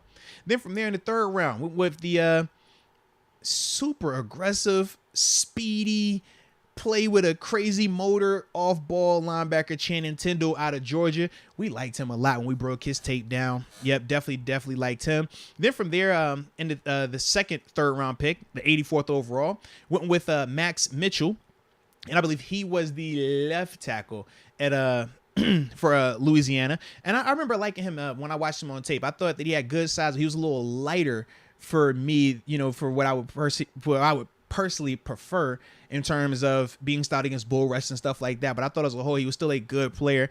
But that's something he's going to have to, just get ready to deal with at the NFL level, man, because these guys, they not just speed guys. They will put that head down and bop, bull rush. I like this pick a lot in the 6th round, though, man. Yeah. Ty Chandler. Speed. No speedster. Speed. Yes, sir. I love the speed. And receiving Billy out the backfield. He has a nice play. I believe it was Sam Howell hit him. It was like 70, 80 yards, man, on a little wheel route. But, man, he has the breakaway speed to take the top off the defense, man, when he gets in the open field. And I think that he's just a smooth runner. You watch him, man, he makes guys miss when he needs to. But I like his burst a lot. Then in the 7th round, the first one, Jack Jones, guy we talked about before, very scrappy corner out of Arizona State. And then to wrap the draft up for him, he went with Christopher Allen, who was the other edge rusher for Alabama, opposite Will Anderson. Still a quality player, but I think that, he can definitely improve his rush package, just from my initial thoughts on Christopher. But as a whole, man, I ain't gonna lie, man, I happen to like this draft a lot. I don't know how realistic the movement is, though, because like I said, the wheeling and dealing, I don't know. But Kevin Colbert has been acting a little different lately, in terms of how you operate. And so, that was my thought. How'd you think? How'd you feel on it, man? Yeah, this may be one of the best mock drafts I've seen. And a lot of it has to do with the trades because you basically get 2 borderline first-round picks in the second round with Jaquan Brister and Travis Jones. And then you got Sky Moore, the receiver that we're looking for, that wide receiver 3. Channing Tindall I really like in the 3rd round is like a high-upside linebacker. And then the rest in terms of like depth, we got a little competition at the tackle spot with Max Mitchell. That doesn't really hurt us because we literally addressed all 4 other positions that we kind of could bring in some competition for already. So, yeah, why not bring in that tackle? Halfback, we got a little speedster in Ty Chandler. And the production was really good for him over in North Carolina, too. Yeah. He could be in competition for that second running back spot. Cornerback, edge, last 2. That doesn't hurt. It's 2 positions that we haven't picked yet in this draft. So I really like this. Yeah, and I'm looking at the speed, too, man. They said with the Ty Chandler round was a 4.38, I think yeah, 4.38. Like, I mean, he had 1,000 yards on the ground, too, last year. Yeah, but like 4.38, dude, that's moving. That's moving. Like I said, man, it was definitely a lot of with the trades. I don't know how we do that. I mean, we've seen it. I mean, not with us in particular, but like the Patriots, for example, they're constantly flipping and trading draft picks like it's nothing. We have seen that happen a lot more in terms of, the trades of draft picks and stuff like that. But I think the problem is to make these trades and also have the exact players that you want fall into your lap at those points that you want to pick them. Yeah, it seems like that's how his mock draft played out. It worked out. He might have hit the simulator a few times. It worked out here. I just don't know how. Like this is like one of them once in a lifetimes. It's a really good draft, man. Like this is top notch. Would you call it the best mock ever? Because we know that we have a person making. I think this is the standard right now. Okay, because I would say because it was a Phantom TV. He'd have made a claim that he has 2 of the best mocks ever. One would piss me off. So I don't know if I would say that's the best ever if it makes me mad. We're gonna find out though. But yeah, man. Why would it make me mad? Is he taking Carson Strong in like the 2nd round? I don't know. We're gonna find out. Like I said, we can't find out right now, but we're gonna find out. Because we've already had mock drafts taking quarterbacks that I was like, I necessarily wouldn't do this. It didn't really make me mad. Yeah. He's saying this is going to make me mad. I don't know, man. We're going to see, man.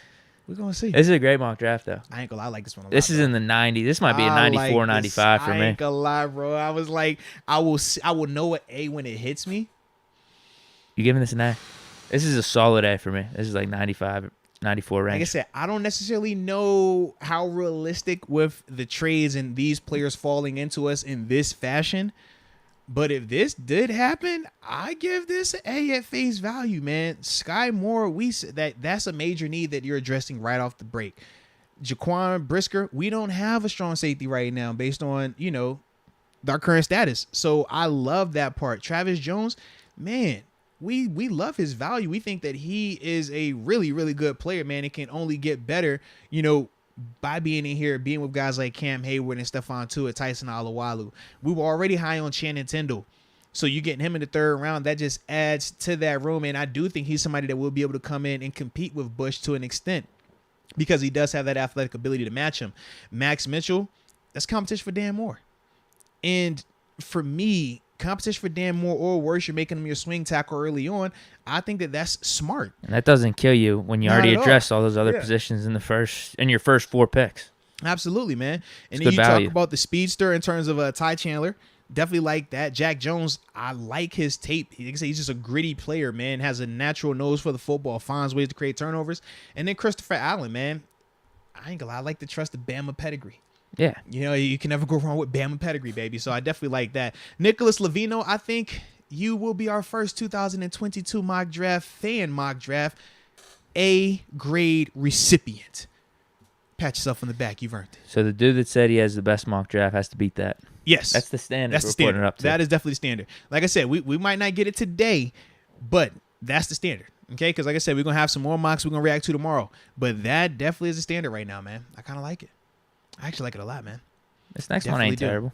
All right. So let's see if this next person can top Nicholas Lavino. And the next person is Matt S. as in Steelers. All right. So with Matt, he starts his draft off with a trade as well.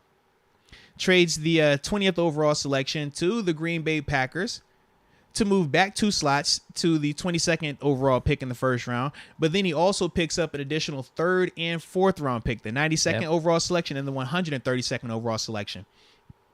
Now, with this one, he starts it out with Jamison Williams. Love that pick right there. Especially after getting the additional 3rd trading back. Absolutely. Him still being there. I ain't gonna lie, man. I went back and watched his tape again just to remind myself of what he looked like before the injury. I said, bro, it's not even close. Like, if he's available, like, what are we doing?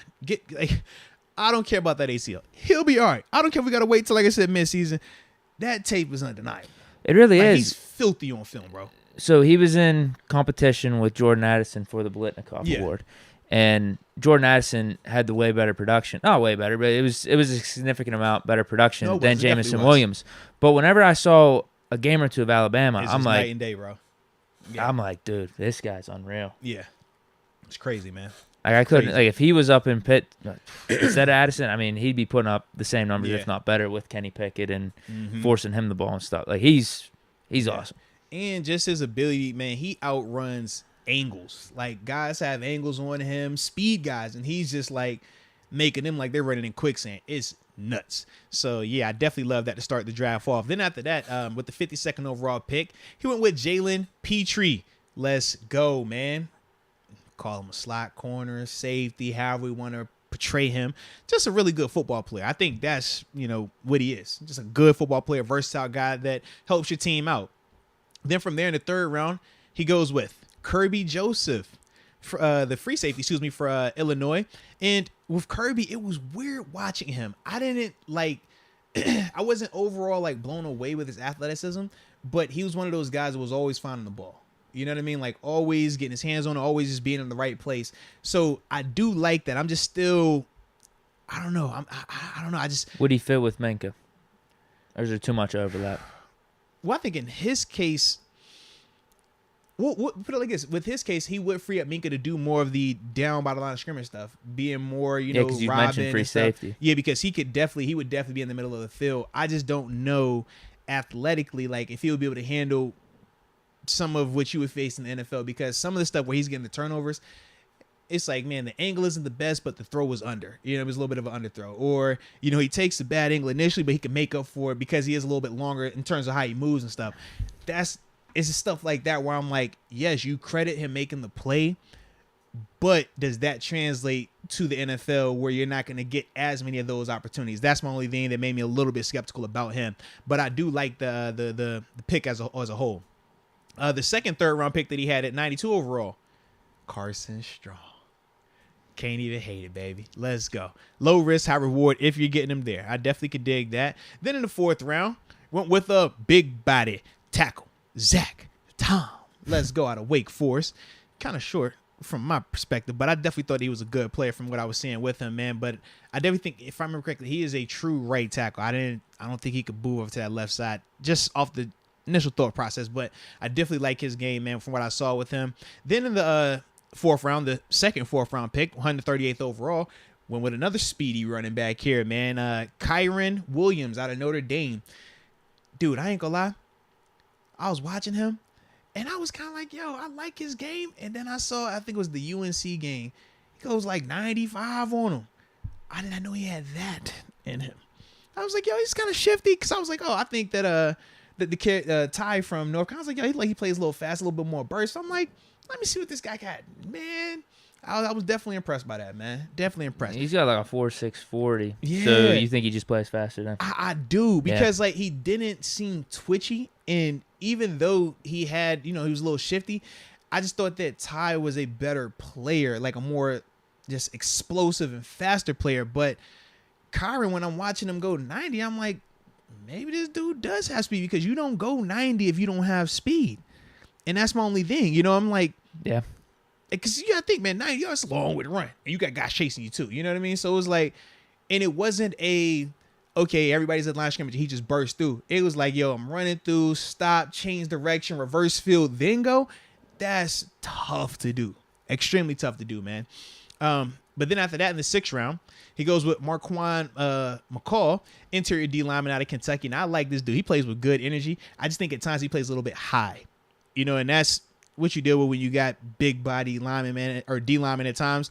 Their technique can be a little loose. And I think when his technique is loose, that's what makes him not so good. But when he is, fresh, you catch him early in some of these games, he's a handful. You got to put 2 guys on him. Like, that's what I saw from him. Here we go. But this is where the draft gets real, real interesting right here in that first 7th round pick, baby. We big pedigree guys here in Pittsburgh, baby, all right?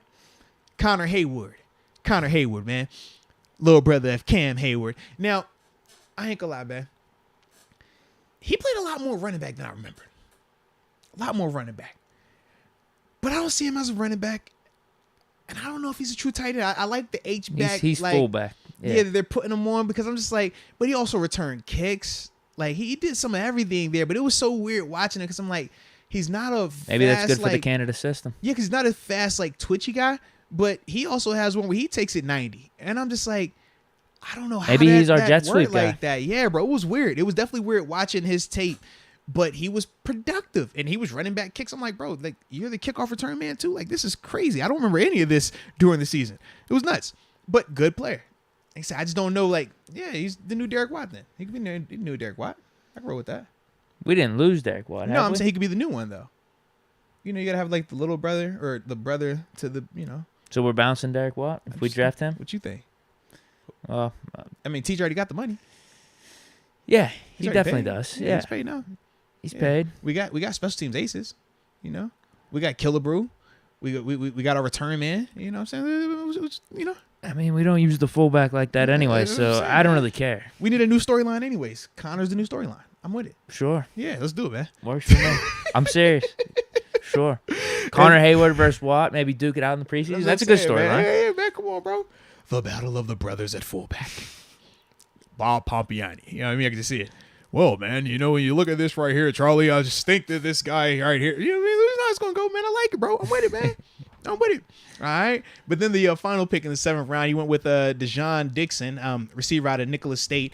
I ain't gonna lie, man. I kind of like his game too, man. He's a taller receiver, though, man. Definitely a taller guy, jump ball guy. But when you get into this part of the draft, we know that, got to develop. And that's definitely what I looked at when I saw Dejon. I'm like, good player, but definitely has to get more consistent with his releases, man, with just his route running and stuff like that. But, as a whole, I kind of like this draft too, man. I like it, yeah. I wouldn't say it was better than Nicholas Lavino's draft, but I think this was definitely a good draft. Like I said, Jamison Williams at the beginning, Jalen Petrie, I definitely like those 2 picks back to back. The Kirby move, especially if we don't pick up a safety, that makes a lot of sense, man. But then from there, like I said, the Carson Strong, I definitely like that one a lot too, man. What's your thoughts on it, though, baby? Jamison Williams, good. I do worry about the overlap with Petrie, just at least in terms of this year, because we have 3 solid cornerbacks. And if he's going to be doing more of the slot, that's Cam Sutton's role. And I think he would do fine with that. Mm-hmm. It's just, are you looking at Petrie as more of a long-term answer? Because maybe he's not playing as much in his rookie season. But who knows? He could flash in preseason. You never know. The cream could rise to the top there. Yeah. So that's my one hesitancy with him at 2nd round. Yeah. Because I also thought, whenever we talked about him previously, like he could be more of a hybrid. He could play some safety stuff. But you've told me like that might not be using him optimally as much. What you talking about for Petrie? Well, and then obviously he has us taking a safety in the 3rd round anyway, too. If you're taking Joseph, then you're gonna essentially keep Petrie at corner. And But like he I said, wouldn't. he'll be a He wouldn't be high-end playing. slot. You He's a say he slot wouldn't be corner, playing yeah. safety anyway, though. Petrie, right?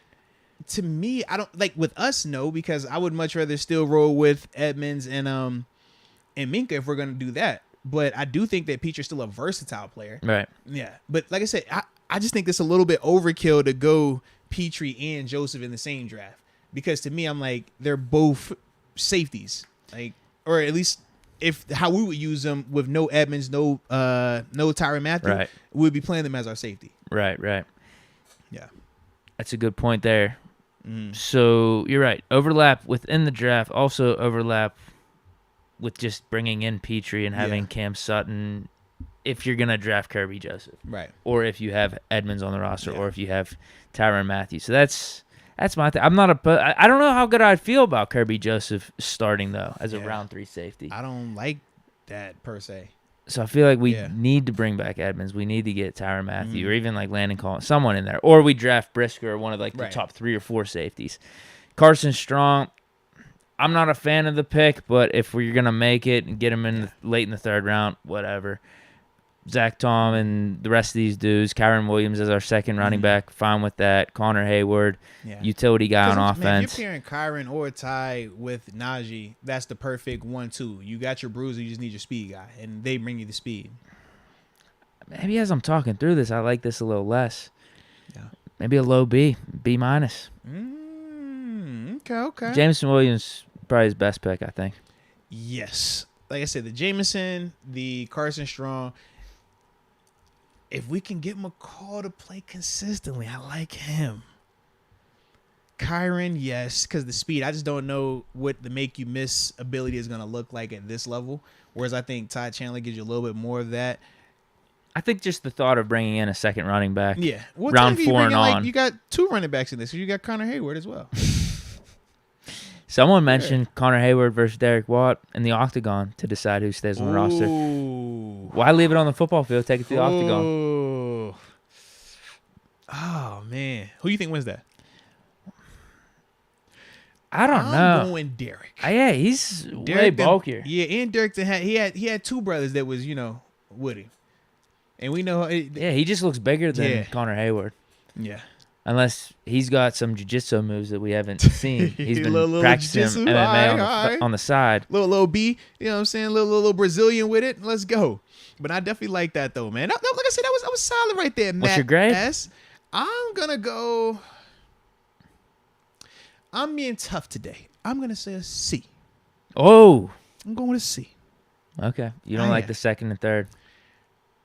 I don't. I think that it's a little bit more overkill. And then later on, I wasn't as high. I know Connor is a bloodline.